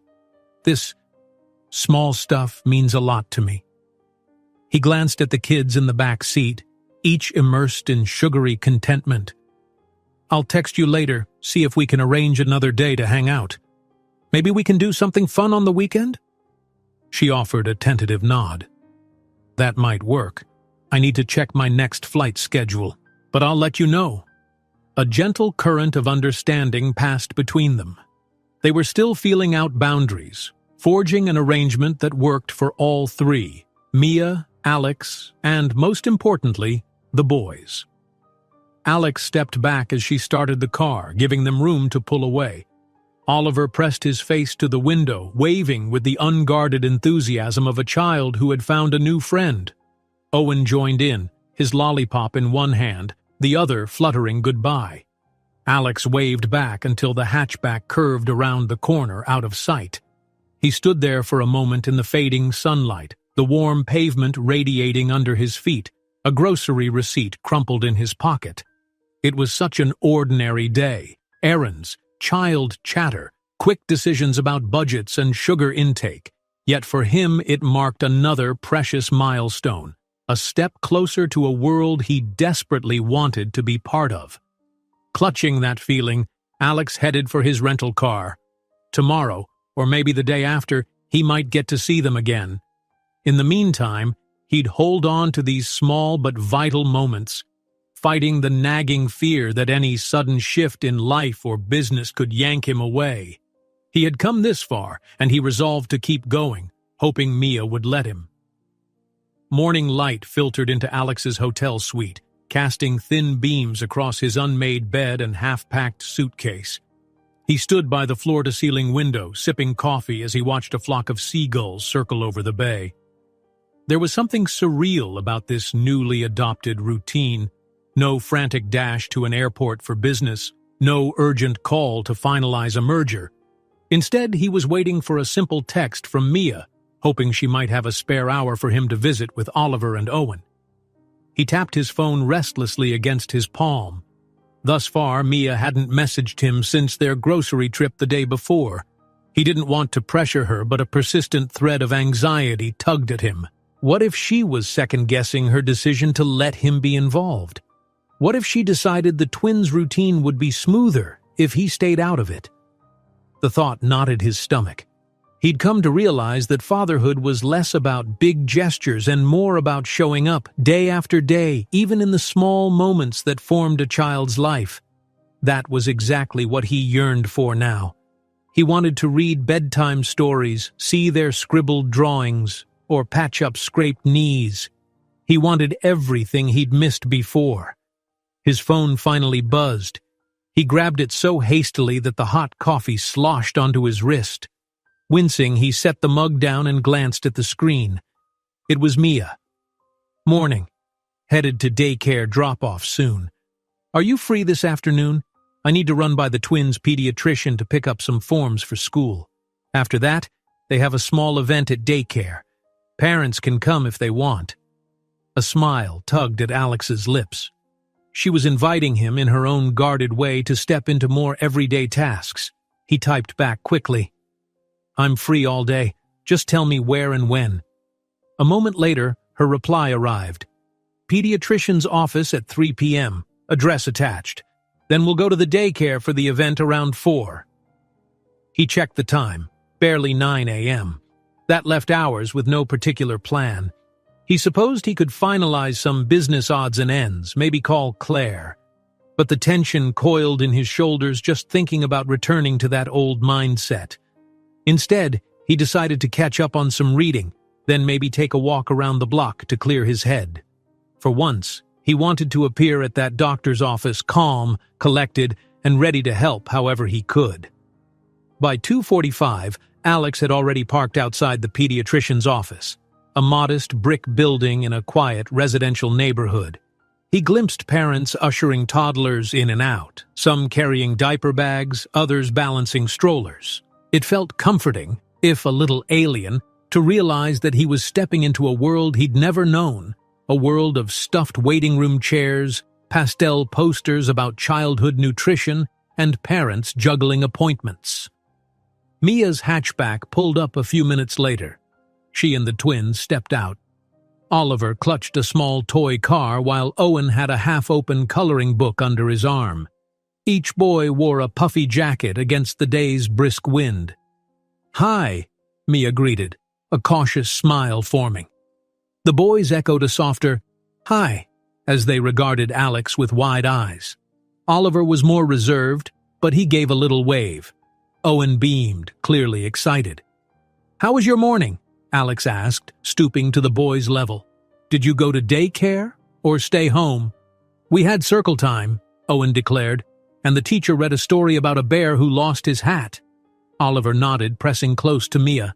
"We drew pictures of the bear," he whispered. Alex's chest warmed. These small details, bear stories, circle time, were trivial to some, but to him, they were glimpses of a life he wanted to share. "Sounds fun. Maybe you can show me your drawings sometime." Mia took a gentle breath. "We won't be long inside. We just need the forms for their new pre-K registration. The twins are going to start a more structured program soon, and the pediatrician has to sign off on their health records." They walked in together. The waiting area was as Alex had pictured: bright cartoon animal murals, child-sized chairs, and a low table scattered with blocks and worn children's books. A receptionist gave them a polite nod, offering Mia a clipboard of papers. "Look," Owen said, tugging Alex's sleeve. He pointed to a corner with a plastic play kitchen. "Can we play cooking?" "I don't see why not," Alex replied, smiling. "But just for a bit, until your mom's done, okay?" The boy grinned, leading Alex to the tiny kitchen set. Oliver observed from a distance before eventually joining, though he hovered protectively near Mia. Meanwhile, Mia filled out the paperwork, occasionally glancing over to watch Alex pretend to cook plastic eggs and bacon with Owen. She caught herself smiling at how naturally Alex interacted with them, as if chasing a chance to reclaim lost time. A short while later, a nurse called Mia back to pick up the forms. She ushered Oliver along, leaving Owen under Alex's watchful eye. The child rummaged through plastic utensils, handing them to Alex with serious instructions. "You make the toast," Owen declared, "and I'll make tea." Alex, surprisingly absorbed in the game, arranged the miniature plastic toast on a tiny plate. "Yes, chef," he joked. He realized how rare it was for him to indulge in playful imagination. Most of his life revolved around strategies and negotiations, adulthood full throttle. He silently thanked fate for this moment of innocence and camaraderie. After a few minutes, Mia returned with Oliver and the completed forms. She eyed Alex and Owen with amusement. "Looks like you're hired as a junior chef." Alex grinned, setting down the fake toast. "I might have to add it to my resume." They left the office, returning to the parking lot. Mia handed the forms to Alex briefly, rummaging in her purse for car keys. The first page listed the twins' vital stats: height, weight, developmental milestones. He took a glance, heart catching at the officialness of it all. Under father's name, the line read, "Unknown." Mia noticed where his gaze had landed and pursed her lips. "I never updated it," she murmured, glancing at the boys who were busy hopping in the hatchback. "When I first filled that out, I didn't know if I should list you, or if you'd want me to. We'd lost contact. It was easier to leave it blank." Alex nodded, throat tight. "I understand." She took the papers back gently. "If you want, I can amend them. But let's talk it through. It's more paperwork, more questions. I don't want to complicate things unless you're sure." His gaze flickered to Owen and Oliver, who were wrestling over who got to buckle in first. Sure? He was sure about wanting to be in their lives, but fatherhood was a huge label. Putting his name on official documents meant stepping into a legal domain, responsibilities, possibly custody arrangements, financial obligations. He realized he wanted all of it, not just the good times. "I'm sure," he said quietly, meeting her eyes. "We can handle the paperwork, whatever it takes." She pressed her lips together, nodding. "All right, we'll figure that out soon." They climbed into their respective cars and headed to the daycare event in a mini convoy, Alex following Mia's hatchback through neighborhood streets lined with blossoming trees. The daycare building was a small, cheerful facility with a fenced playground. Mia parked, and the twins leapt out, excited to show Alex the place where they spent so many hours of each day. Inside, the kids led him and Mia down a hallway plastered with crayon artwork. Teachers greeted them with smiles. "Welcome to our spring social," one teacher chimed, pointing them to the multipurpose room. A cluster of parents and children mingled inside, some nibbling on snacks, others examining art projects pinned to the walls. Oliver held Mia's hand with a delicate grip, while Owen dashed ahead, urging Alex to follow. They reached a board that displayed pictures of each child in the daycare. The twins pointed out their photos, bright-eyed and beaming, side by side. "That's me," Owen said proudly, tapping his image. "And that's Oliver. We're the only twins in our class." Alex studied the photos, noticing how the teacher had written short blurbs about each child's favorite activity. Next to Oliver's name, it read, "Likes reading picture books and building block towers." Next to Owen's, "Enjoys drawing dinosaurs and running games." A wave of emotion hit Alex again, seeing their personalities captured in simple sentences. Mia placed a reassuring hand on Alex's shoulder, leaning in so the twins wouldn't overhear. "I know it's overwhelming. This is their world," she whispered. "I'm still learning how to share it with you." He nodded, grateful for her frankness. "I appreciate any bit you let me see." A teacher invited families to sit in a semicircle on the floor for a short presentation. One by one, children stood up to share a drawing or talk about a recent project. Oliver showed a construction paper collage of an underwater scene, gluey fish shapes floating among seaweed. He spoke only a few words, but enough to make Mia's face shine with pride. Owen was next, enthusiastically waving a sheet scribbled with colorful dinosaurs. Everyone clapped politely after each child's turn. Amid the soft chaos, children squirming, parents juggling phone cameras, Alex found himself elbow to elbow with Mia. Occasionally, the twins glanced his way, their eyes reflecting excitement that he was there. After the presentations, a few parents introduced themselves, some politely curious about who Alex was. Mia skirted around direct explanations. "He's a friend visiting from out of town." Alex tried not to show disappointment at the understatement. He reminded himself that trust had to be earned, not demanded. The event wound down with juice boxes and cookies in the corner. Oliver and Owen piled plates with sugary treats while Mia let them indulge just this once. Alex helped them carry the snacks to a table decorated with handcrafted centerpieces. A fellow parent asked him if he had children enrolled too. For a split second, Alex's heart hammered with a desire to say, "Yes, these two are mine." But Mia shot him a warning glance, gently steering the question away. Finally, the daycare staff began tidying up. Mia checked her watch, stifling a yawn.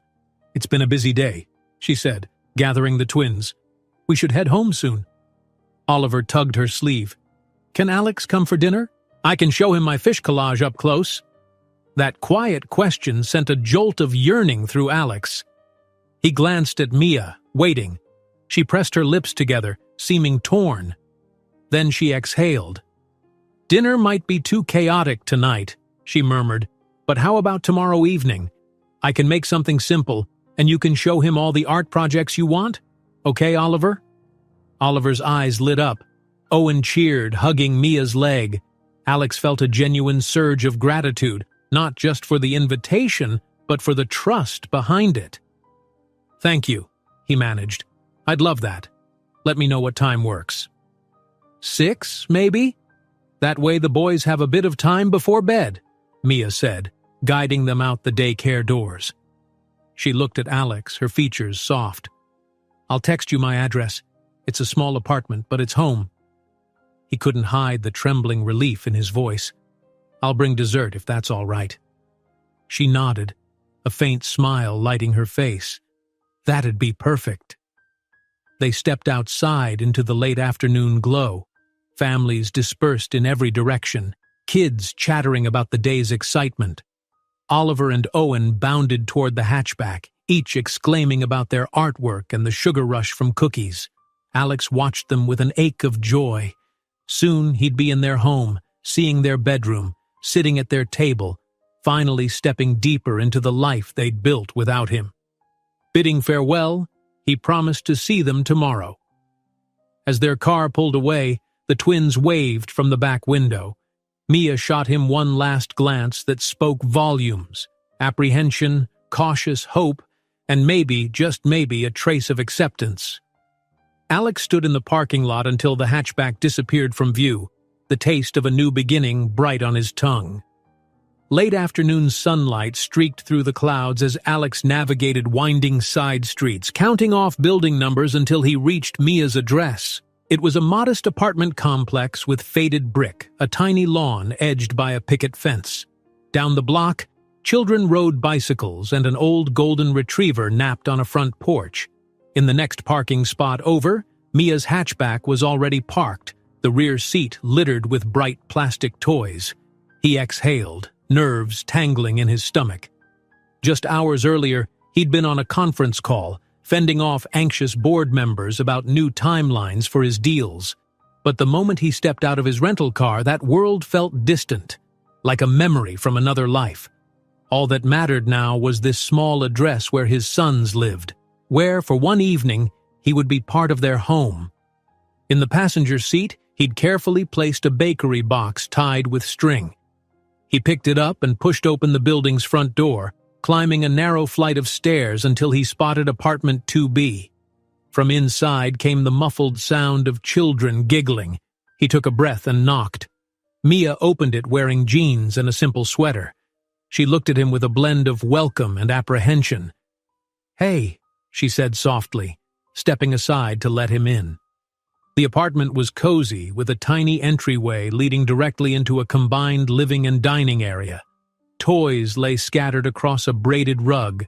A small couch faced a second-hand television, and near a window, a children's play table was strewn with crayons and drawings, evidence of recent creativity. In the corner stood a stack of kids' books and a couple of worn beanbag chairs. It was homely and lived in, the antithesis of Alex's minimalist penthouse world. He felt instantly out of his element, yet strangely comfortable. Oliver and Owen appeared from around the couch, each exclaiming, "Hi!" in bright voices. Oliver's was more subdued but happy, while Owen nearly sprinted across the floor, arms outstretched. Alex set down the bakery box on a side table just in time to brace for Owen's excited hug. A warmth spread in his chest at the contact. Mia cleared her throat. "You can take off your shoes if you want. We usually keep the place shoe-free so the boys don't track in too much dirt." "Of course," Alex said, slipping off his loafers. It felt symbolic, stepping more fully into their domain. The boys eyed the bakery box with keen interest, but Alex held it up, teasingly out of reach. "Dessert for later," he announced. "Gotta have dinner first, right?" Owen pouted dramatically. "But what if we're super hungry now?" Mia rested a gentle hand on his shoulder. "You can wait, sweetie. Besides, you two have to show Alex all your projects, remember? That'll keep you busy until dinner's ready." That reminder sparked a wave of enthusiasm from both boys. Oliver ran to the small play table and grabbed a thick folder of colorful construction paper crafts.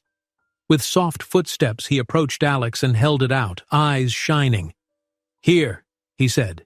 "We made these pictures last week." Alex took the folder delicately, flipping through pages of scribbled dinosaurs, blocky houses, and bright splotches that might have been flowers. Each page had a name scrawled in crooked letters. Owen's sketches typically featured bolder lines and silly details, while Oliver's were more precise, sometimes with half-finished attempts at writing words. "These are amazing," Alex murmured. "Which one is your favorite?"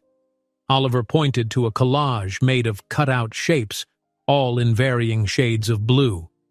"That's the ocean," he whispered. "We pasted fish on it." Owen, not to be outdone, retrieved another sheet from the pile, a roaring T-Rex sketched in thick green crayon. "I did this," he declared, tapping the T-Rex's head. "Mommy says it's scary." Alex grinned, impressed by the children's creativity. "It's fantastic," he said solemnly, as if awarding a major art prize. "I love them. I wish I could put these up in my—" He stopped, remembering he didn't have a place here where they could come visit yet. "In my hotel room," he finished awkwardly. "But that might not be very exciting." Mia, sensing the moment, came over and gently closed the folder. "We can make you copies sometime," she offered with a small smile. "I'm sure they'll make more art soon." Owen dropped onto a beanbag chair, rummaging through crayons.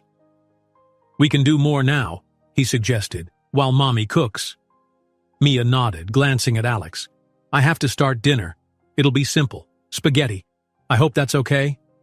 "Sounds great," Alex replied, standing. "Can I help?" A flicker of surprise crossed her face before she shrugged. "Sure. The kitchen's small, but you can slice tomatoes or something." He followed her into the cramped kitchen. The countertops were lined with mismatched utensils, a modest set of pots hanging from a rack. It smelled faintly of garlic. Mia opened a cabinet to grab spaghetti noodles, while Alex took a knife and began chopping tomatoes on a worn cutting board. Outside the small pass-through window, he could see the living area, where the boys were bent over fresh paper, scribbling vigorously. "Thank you for inviting me," he said quietly, focusing on the tomatoes. "I know this is an adjustment for everyone." Mia nodded, stirring a pot of water set to boil. "It is, but they asked about you non-stop today. When's Alex coming? Will he play dinosaurs with us? That kind of thing." A small smile tugged at her lips. "I see how happy they get around you." A swell of gratitude made his throat tight. "I'm glad," he managed. "They're incredible. You've done an amazing job." He noticed how she tensed slightly at the praise, as if unused to sharing the burden of parenthood. "Well, it's not easy being the only adult in their life. My aunt helped for a while, but mostly it's been me. Sometimes I wonder if I'm doing enough." "You are," Alex said, setting the chopped tomatoes aside. "And now you don't have to do it alone." She paused, meeting his gaze with a guarded look. "I appreciate that, Alex. But remember, I've spent years building a stable environment for them. I can't just let you come in and change everything overnight." He nodded, swallowing the urge to protest. "I know. I'll follow your lead. I just want to be there for them in whatever way you'll allow." Mia exhaled softly, turning to drain the pasta. Steam billowed. "Thank you," she said, almost in a whisper. "That means a lot." They worked in companionable silence until the simple meal was ready. Back in the living room, the boys chattered excitedly, showing Alex their newest drawings, a joint effort featuring a dinosaur in an underwater scene, a concept they found hilarious. He ruffled their hair, marveling at how quickly they'd accepted him into this snug bubble of everyday life. Soon, Mia set plates of spaghetti and tomato sauce on the small dining table, which had exactly 4 chairs. Alex's heart clenched at the domestic tableau: 2 child-sized plastic cups, a chipped salt shaker, a half-full carton of milk in the center. He reminded himself to keep calm. This was not a dream, but a real moment he got to experience at last. They prayed a simple, "Thank you for the food," something Mia said the boys insisted on, even if it was just a formality, and dug in. Oliver twirled spaghetti around his fork meticulously. Owen slurped noodles noisily, amid the giggles and small talk about daycare crafts, about the hamster that squeaked whenever it saw carrots. Alex couldn't recall a time he'd felt so content. Halfway through the meal, Oliver asked, "Alex, where's your house?" It was an innocent question, but it tugged at a deeper issue. Mia set down her fork, watching how Alex would answer. He considered telling the truth in a gentle way. "My house is in another city right now," he said, "far away by plane. But I'm here for a while, staying in a hotel. I might look for a place to rent so I can visit you more often." Oliver accepted this with a thoughtful tilt of his head. Owen, however, grinned widely. "You can live next to us?" he said, as though it were the simplest solution. "Then we can come over to your house all the time." Alex's gaze flicked to Mia. She avoided his eyes, focusing on her plate. He cleared his throat. "We'll see. I'd like to be close, if possible." After dinner, while Mia cleaned up, Alex presented the bakery box. Inside was a small chocolate cake adorned with frosted dinosaurs, an impulse request he'd made at the bakery that morning. The twins squealed with delight, and Mia gave Alex a sideways glance that hinted both gratitude and caution, as if he'd set an impossibly high standard for future dinners. They cut the cake, devouring every crumb. By the time the sugar rush peaked, the boys were bouncing around, brandishing plastic swords they unearthed from a toy box. Mia finally corralled them into the bathroom for a quick bath, instructing Alex to wait in the living room. As they disappeared, the apartment fell quiet except for distant splashes and giggles. Alone, Alex wondered. He gravitated toward the small corridor leading to 2 rooms. One door was ajar, revealing a glimpse of bunk beds covered in dinosaur sheets, a few stuffed animals piled at the foot. This was the twins' bedroom, the place they dreamed each night, the sanctuary that had existed well before he arrived. He lingered at the threshold, not wanting to intrude. Yet a surge of emotion welled up.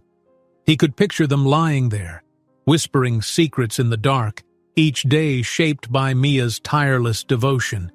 He wondered if he'd ever truly fit into that picture. Would they someday fall asleep knowing their father would still be there in the morning? Mia returned to the living area, drying her hands on a small towel. She noticed Alex standing by the hallway. "They're rinsing off now," she said. "Shouldn't take long. I usually read them a bedtime story after bath time. It helps them settle. You're welcome to stay, if you want." A cautious question, yet it felt like a massive invitation. "I'd love to," Alex said, voice tight, "only if the boys are comfortable with that." She nodded. "I think they will be." Minutes later, squeaky clean children ran out, clad in mismatched pajamas. Oliver's featured cartoon fish, while Owen sported dinosaurs, of course. They both hopped onto the couch, one on each side of Alex, as Mia settled in a nearby armchair. "Which story?" she asked, rummaging through a little basket of books. Oliver shyly tapped one of the spines, which read, "Goodnight, Sea."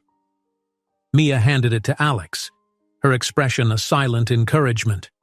"Go ahead," she murmured, letting him lead the bedtime routine. Heart pounding, Alex opened to the first page. He read aloud about a gentle ocean nighttime journey, fish drifting to sleep, quiet waves lapping the shore.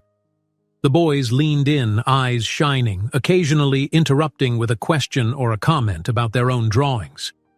At one point, Oliver rested his head on Alex's shoulder, lulled by the soft cadence of the words. That small gesture nearly undid him. By the story's end, both kids yawned wide. Mia stood, gently guiding them off the couch. "Time for bed," she announced. "Say goodnight." Owen sprang forward, giving Alex a quick hug around the waist. Oliver followed suit, hugging more hesitantly. "Good night, Alex," they both piped, scurrying down the hallway to their room. Alex exhaled, wonder and wistfulness blending in his chest.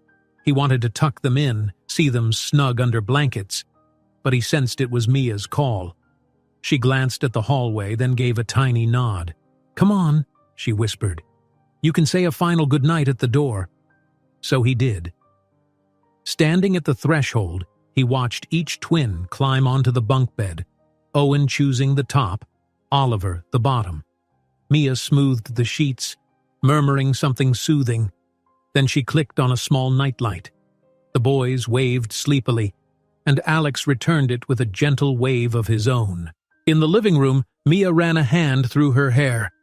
"Thank you for reading to them," she said softly. Well, I can tell they're happy." He turned to face her, a swirl of conflicting feelings in his chest. Joy, longing, uncertainty. "I'm the one who's grateful," he said, "that you trust me enough to be here." She held his gaze for a moment. Something unspoken passed between them, a recognition that they were forging new ground, balancing on a fragile line between cautious cooperation and the faintest hope of something more. "It's late," Mia said, glancing at the clock, which read just after 8:30. "They go to bed early because I have an early shift. I should get some rest too. But we'll talk soon?" He nodded, voice husky. "Yes, text me. Let me know if you need help with anything. The kids, errands, anything at all." Mia walked him to the door, opening it softly so as not to wake the twins. In the dim hallway light, Alex caught a flicker of emotion on her face. Maybe relief, maybe guarded affection. He wanted to hug her, to thank her for letting him taste fatherhood tonight, but he sensed that might push too far, too fast. Instead, he stepped across the threshold, turning back to look at her. "Good night, Mia." "Good night," she replied. The door clicked shut. Descending the stairs, Alex felt an odd hollowness. For the first time, he understood why parents so often spoke of the pang when leaving their children. Yet he also felt a rising tide of hope. He'd seen them safe in their bunk beds, read them a story, earned a goodnight hug. In the scope of a parent's everyday life, It was tiny, a bedtime ritual repeated countless times. For him, it was monumental. Climbing into his car, he remained parked for a few extra minutes, letting the magnitude of it all wash over him. A father's role was no longer an abstract title or a line on a form he never signed. It was real, made of bedtime stories, spaghetti dinners, childlike questions, and fleeting embraces. He drove off into the night, heart filled with a heady mix of gratitude and determination, already awaiting the next ordinary, extraordinary moment he could share with them. The next few days slipped into a gentle routine that felt equal parts exhilarating and precarious. Alex texted Mia each morning, offering help with errands or daycare pickups. Sometimes she agreed, letting him accompany her on small tasks, like taking the twins to buy new crayons or picking up library books.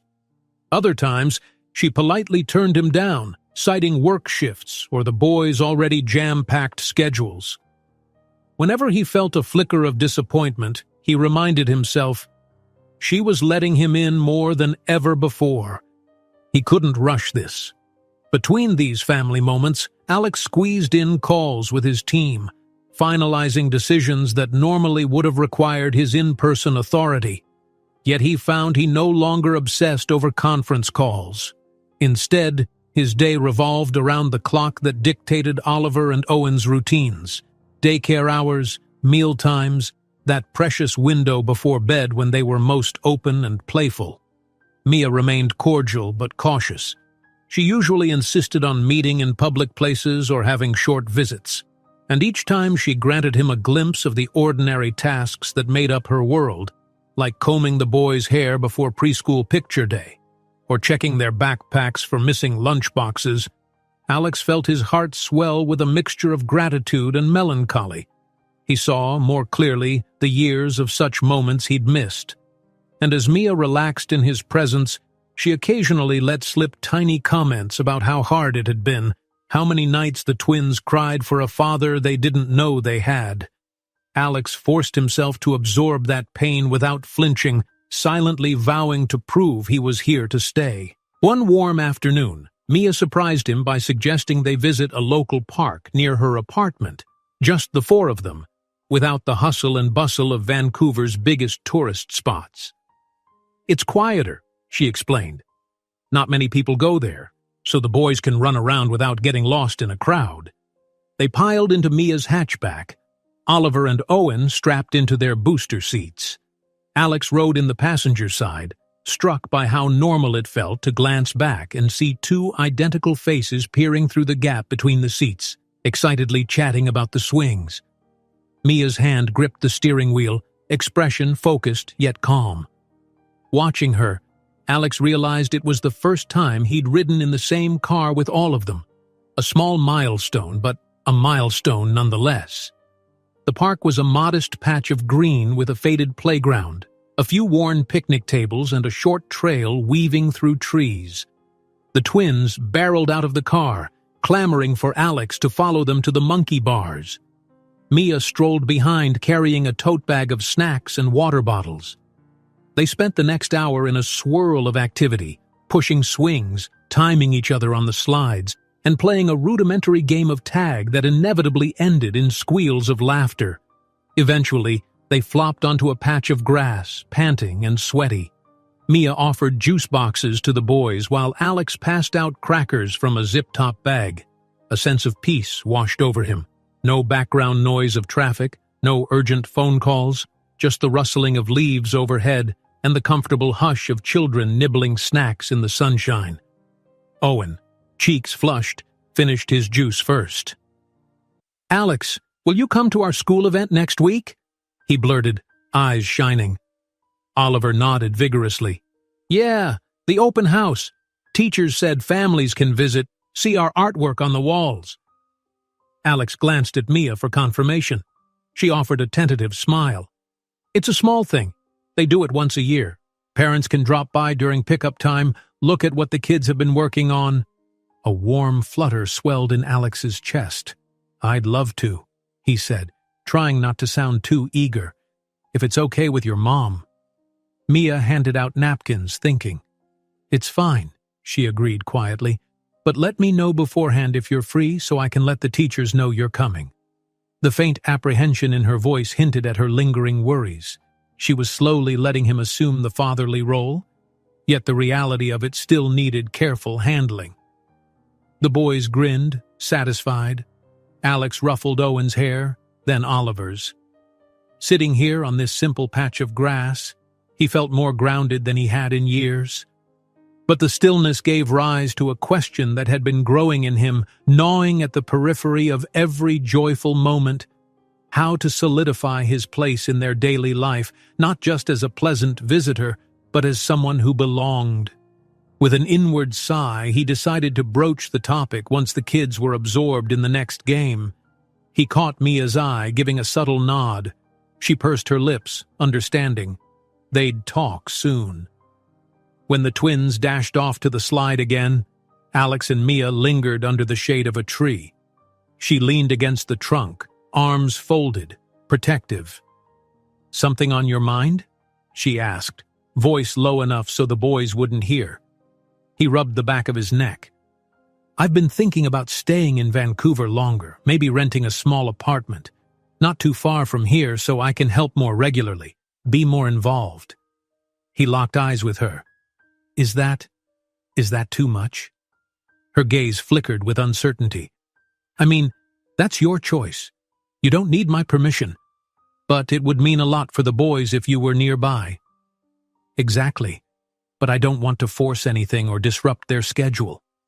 He paused, taking a soft breath. "I want them to have a father who's actually present, and I realize that means changing my entire life, my job routine, my location, but I'm prepared to do that." Mia went quiet for a moment, scanning the playground where the twins squealed on the slide. "I'm not trying to be cold," she said eventually, "but my priority is their stability. If you move here for a month but then vanish when work calls you away, it'll break their hearts." A pang of guilt knotted his stomach. "I won't vanish," he promised. "I'll handle my business differently. Maybe travel occasionally, but not to the point of disappearing. I can video call them every day if I do have to leave for a short trip. I have the resources to hire more staff, delegate responsibilities, things I should have done long ago. I'm ready to do it now." She studied his face. Her voice softened. "You sound sincere. And I believe you mean it, Alex. But this is a big change. The twins have never had anyone else in their lives except me and my aunt. I understand. I'll go step by step at your comfort level. But Mia, I need this," he confessed, throat tight. "I need them. And I also want to lighten your load. You've carried too much alone." Her eyes glistened momentarily, as if emotion threatened to break her stoic demeanor. Then she blinked, inhaling a measured breath. "All right," she said. "We can talk about it more. Maybe look at some places together if you'd like, see what's realistic, and I'll do my best to help the boys adjust to the idea." Relief washed over him, alongside a swell of gratitude. "Thank you," he said. He wanted to reach out and squeeze her hand, but he remained cautious, respecting the personal boundary she kept. "I promise to be patient." She nodded, and for a fleeting second, a warm smile flickered across her face, one reminiscent of the Mia he'd loved years ago, open-hearted, hopeful. Before he could speak again, Owen yelled from the slide, "Mommy, Alex, come push us on the tire swing!" They shared a brief, knowing look. Adult worries could wait. Together they hurried to join the twins, who giggled uncontrollably as Alex spun the swing in circles. In that moment, life felt gloriously simple. A father pushing his children, a mother laughing by their side, the sun dipping behind leafy branches, the air filled with summer warmth. A week later, true to his resolution, Alex began hunting for apartments. He quietly enlisted the help of a local realtor who sent him listings near Mia's neighborhood. Each place he visited, he imagined the boys dropping by after daycare, scribbling on fresh sheets of paper at his kitchen table. He also pictured the business calls he'd still need to take, carefully balancing fatherhood with the demands of Carter Holdings. He hadn't yet told Mia all the details of his progress, worried it might feel like an imposition. But he planned to bring it up once he found a place that felt right. Meanwhile, each day brought tiny expansions in his paternal role. He attended the twins' open house at daycare, marveling at their finger paintings and meeting the teacher who'd once asked who he was. He began taking them for ice cream on weekends, and on a few occasions he did daycare pickups when Mia had a tight flight schedule. The feeling of strapping them into their seats, hearts racing with the responsibility, never got old. One evening, after they'd done a brief trip to the playground, Alex accompanied Mia and the boys back to their apartment. He'd offered to help read bedtime stories again, something he'd been doing more frequently. As the boys scrambled to get ready for bed, Mia placed a hand on Alex's arm. "You should see this," she said, leading him quietly into her small bedroom, which doubled as an office. She opened a drawer in the nightstand and pulled out an envelope. "I've been thinking about these documents," she added softly, holding up the familiar pediatric forms and some additional papers. He recognized the blank line for father's name.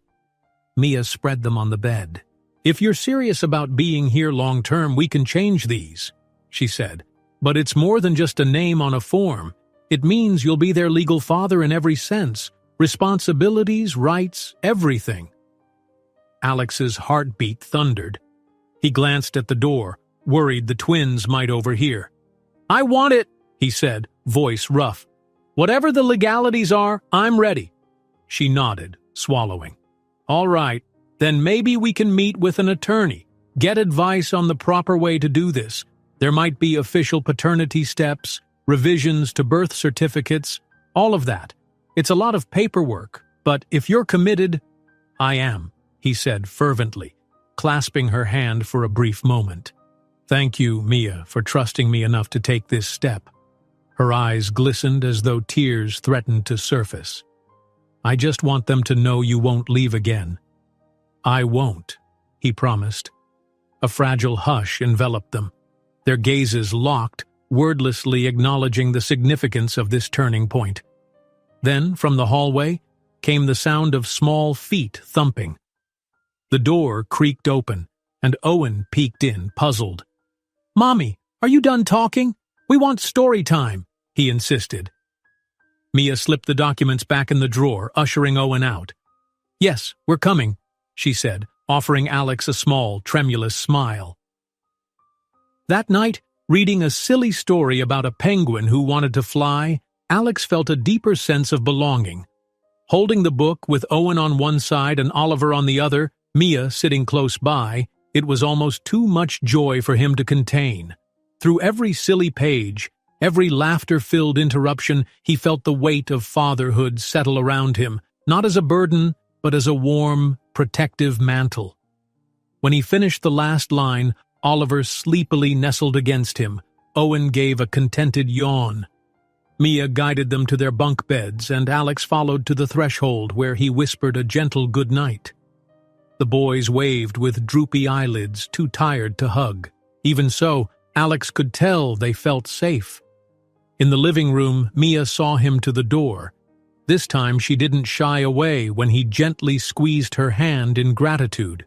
The hallway light illuminated her face, revealing equal parts relief and lingering trepidation.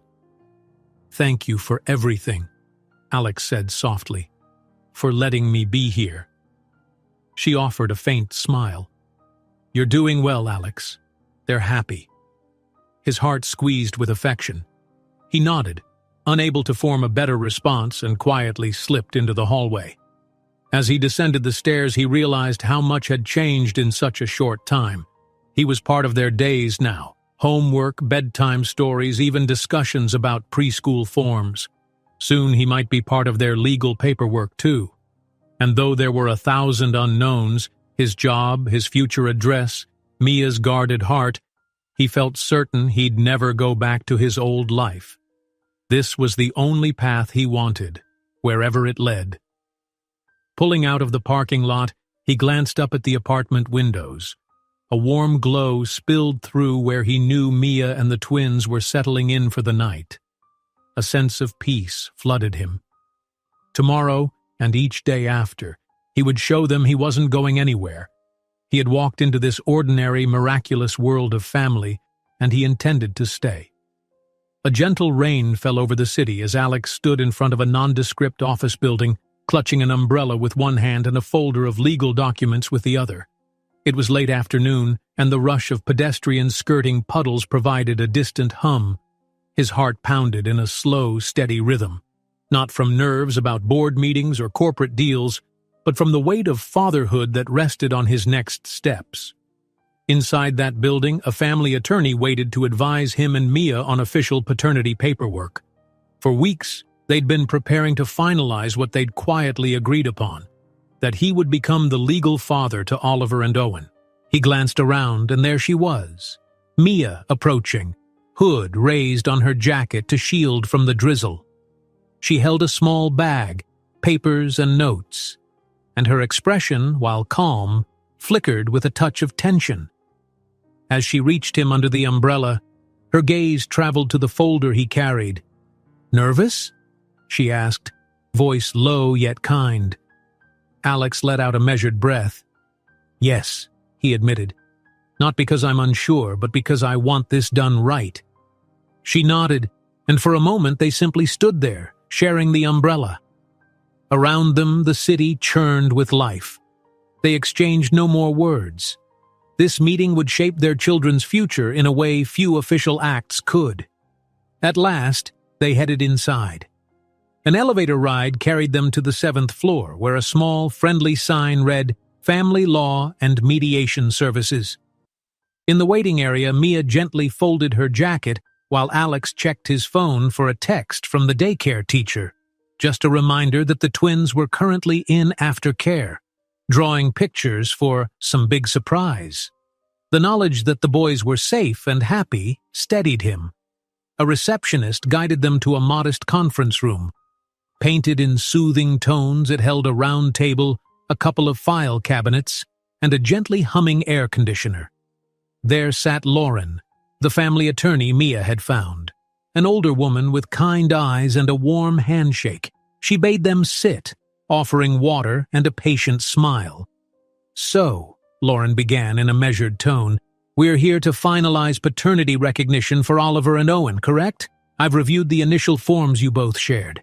This will change their birth records and ensure all parental rights and responsibilities are formally acknowledged."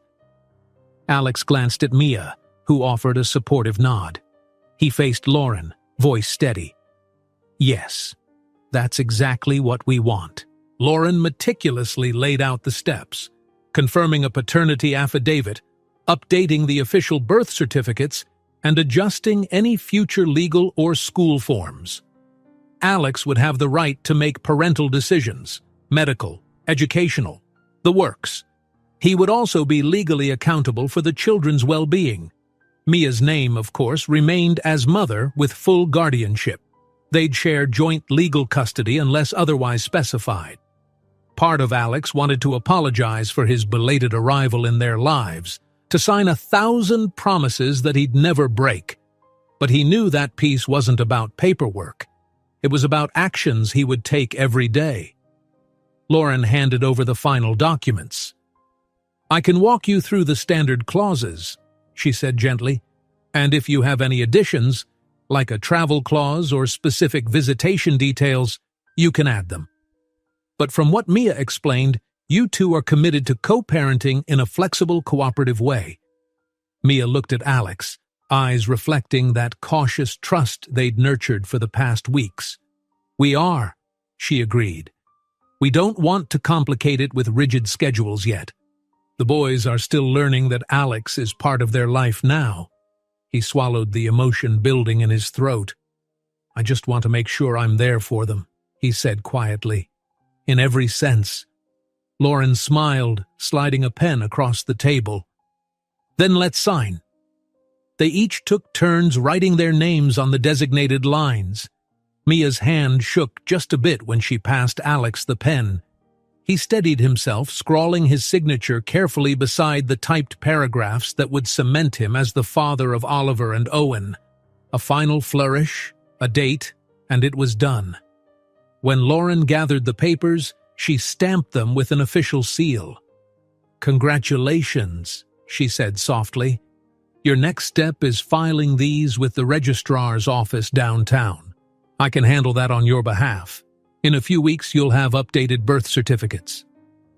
Mia exhaled a long breath, as if an invisible weight slid off her shoulders.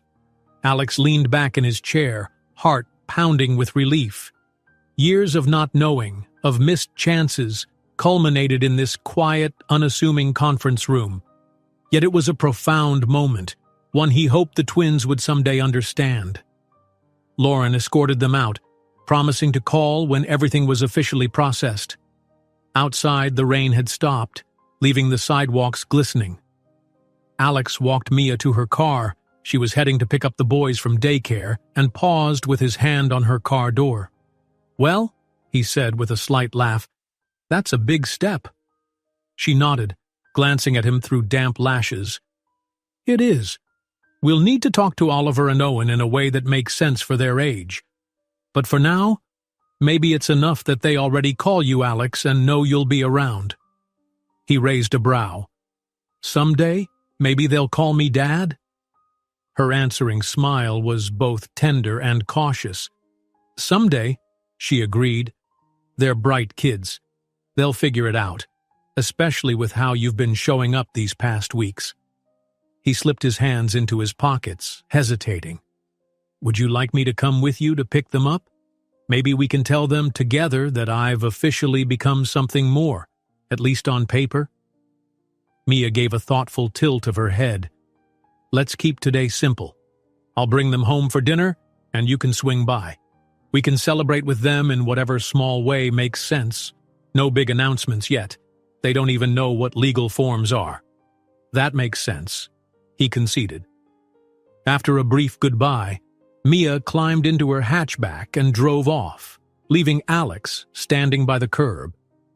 The city bustled around him, cars honking, the aroma of fresh rain on pavement, a swirl of people hurrying by. He took a moment to soak it in. He'd just signed documents that officially made him father to two boys who, mere months ago, he hadn't known existed, and yet it felt more right than any boardroom victory he'd ever savored.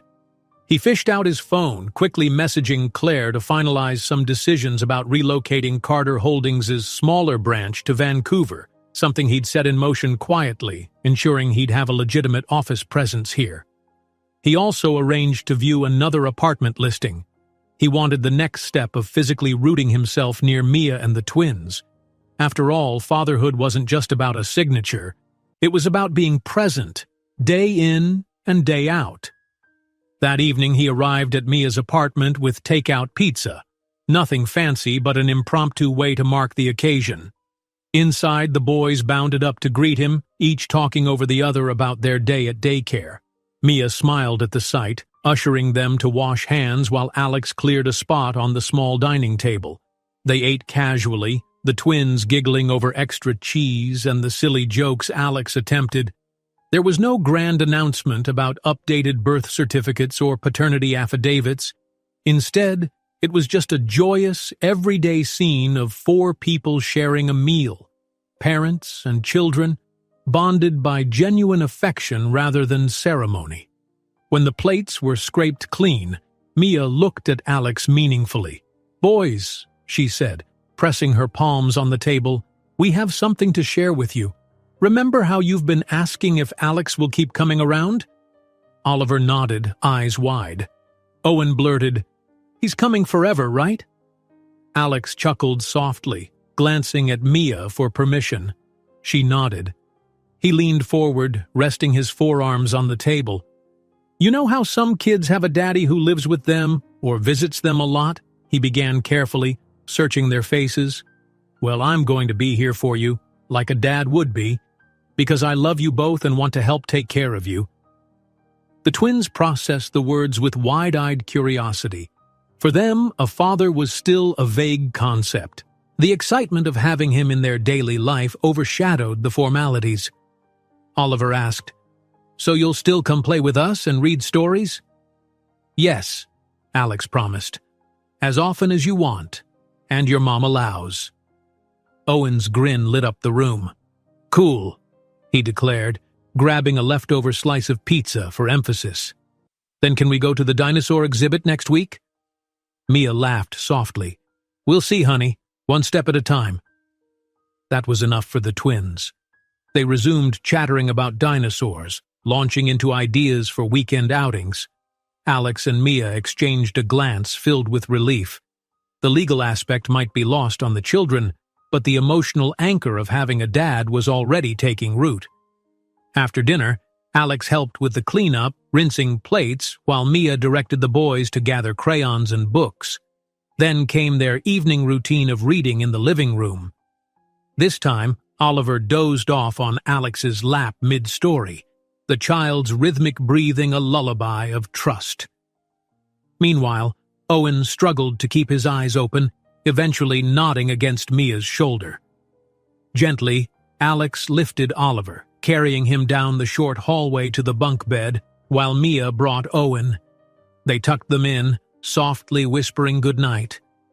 Standing by the bedroom door, Alex watched the twin silhouettes, hearts brimming with conflicting emotions, joy at the closeness, lingering guilt for all the lost years. Mia gave his hand a gentle squeeze before they tiptoed out, flipping on the nightlight. In the living room, a hush settled. She sat on the couch, and he tentatively joined her, leaving a respectful gap. Outside, the night sky twinkled with distant city lights. "So," Mia murmured, folding her arms on her lap, "it's official." Alex nodded. "Yeah." He gazed at her, his voice soft. "Thank you for letting me sign those forms. Letting me be their father in the legal sense, too. I know it's not just about documents. It's about trust." She blinked, eyes flicking toward the hallway. "They adore you," she said, voice trembling slightly. "If you'd asked me a year ago, I never would have thought this could happen. But you've shown up every day since you found us. That matters more than anything." His chest tightened with emotion. Gently, he reached for her hand, waiting to see if she'd pull away. She didn't. Instead, she laced her fingers through his, tears brimming in her eyes. A million unspoken words hovered, regrets, questions, memories of their past. But she let out a shaky breath and leaned her head lightly against his shoulder. "It's not easy," she admitted, voice muffled. "Letting you in after so long. But the kids are happy. I'm grateful for that." He rested his chin lightly on her hair, breathing in the faint scent of her shampoo. "I won't push," he whispered. "We'll figure us out in time. Right now, they come first." She nodded, a few stray tears landing on his shirt. For a moment they sat there, an unspoken understanding that their relationship, whatever it might become, was secondary to the well-being of Oliver and Owen. Still, it felt like a gentle beginning. Two parents united in love for their kids, forging a path ahead. Finally, Mia pulled back, wiping her cheeks. "I should let you go," she said, cheeks warming. "I have an early flight tomorrow." He stood, carefully giving her space. Yet he couldn't resist one soft press of her hand before moving toward the door. "I'll check on the kids this weekend," he said. "Maybe I'll take them to the aquarium. You're welcome to join if you're off." She offered a tired but genuine smile. "We'll see," she replied, a hint of warmth in her gaze that suggested she might say yes. Outside her door, as he headed into the dimly lit hallway, Alex felt his heart pulse with newfound certainty. The legal documents were just the start. Real fatherhood would be measured by bedtime stories, consoling tears over scraped knees, celebrating small triumphs like a first lost tooth or a math test. Those were the battles and joys that lay ahead. Over the following weeks, the new arrangement began to feel like second nature. Mia's phone calls became less guarded and more collaborative. Sometimes she'd ring Alex in a minor crisis. One twin fell ill or daycare had a last-minute closure, and he'd step in, rearranging his schedule without hesitation. He found a modest apartment, a short drive from Mia's building, signed the lease, and took photos of an empty bedroom he planned to transform into a space for the boys whenever they wanted to visit. One afternoon, Oliver and Owen squealed with delight as Alex showed them the bare room, promising bright dinosaur decals on the walls. They raced around, already picturing bunk beds or toy bins. Mia stood in the doorway, a half-smile on her face. In that moment, Alex saw a future rich with possibilities. Shared holidays, family dinners, maybe even vacations. But he also saw the delicate need for patience, Mia's heart, still cautious, the twins' routine, still adjusting. Eventually, the updated birth certificates arrived by mail, sealed and stamped. Mia opened the envelope in her kitchen, and Alex hovered behind her, nerves flaring. She handed him the forms, letting him see the new lines. Father, Alexander Carter. His breath caught. It was official, a permanent change in black ink. Oliver and Owen didn't fully grasp the gravity of those papers, but they did know one thing. Alex was part of their family now, not just a friendly face. They called him with excited news from daycare. They asked him to attend small events. They even started spontaneously referring to him as Dad in front of friends, which, the first time, nearly brought Alex to tears. And in the quiet evenings when bedtime arrived, sometimes Mia let him read to the boys solo while she watched from the hallway. He'd catch her eye, her expression a soft mixture of contentment and acceptance. Bit by bit, their old, unresolved history melted into a brand-new tapestry they were weaving together. One night, after tucking the twins in, Alex lingered by the door with Mia. The hush of the sleeping children made the apartment feel calm. He met her gaze and she gave a tiny nod, stepping aside to let him walk her to the living room. They sank onto the couch, shoulders lightly touching. "You know," she murmured, "despite the ups and downs, this is how I always hoped life could be for them. A father who cares, who's there. Thank you, Alex." He turned to her, heart swelling. "Thank you for letting me be that father. I'm only sorry it took me this long to find you both." She reached for his hand, squeezing gently. "We can't change the past, but we can make the future count." Outside, a street lamp cast a warm glow on the curtains. In the hush of that living room, neither of them needed more words. Their children slept soundly just down the hall, hearts and dreams guarded by a mother who'd raised them alone and a father who had finally arrived in time to make a difference. After so many turbulent flights, both literal and metaphorical, they were forging a gentle landing. And as Alex breathed in the quiet warmth of Mia's presence, he silently vowed he would remain by their side, come what may. A father not just on legal documents, but in every bedtime story, morning breakfast, and small triumph that shaped Oliver and Owen's world, today, tomorrow, and all the years to come.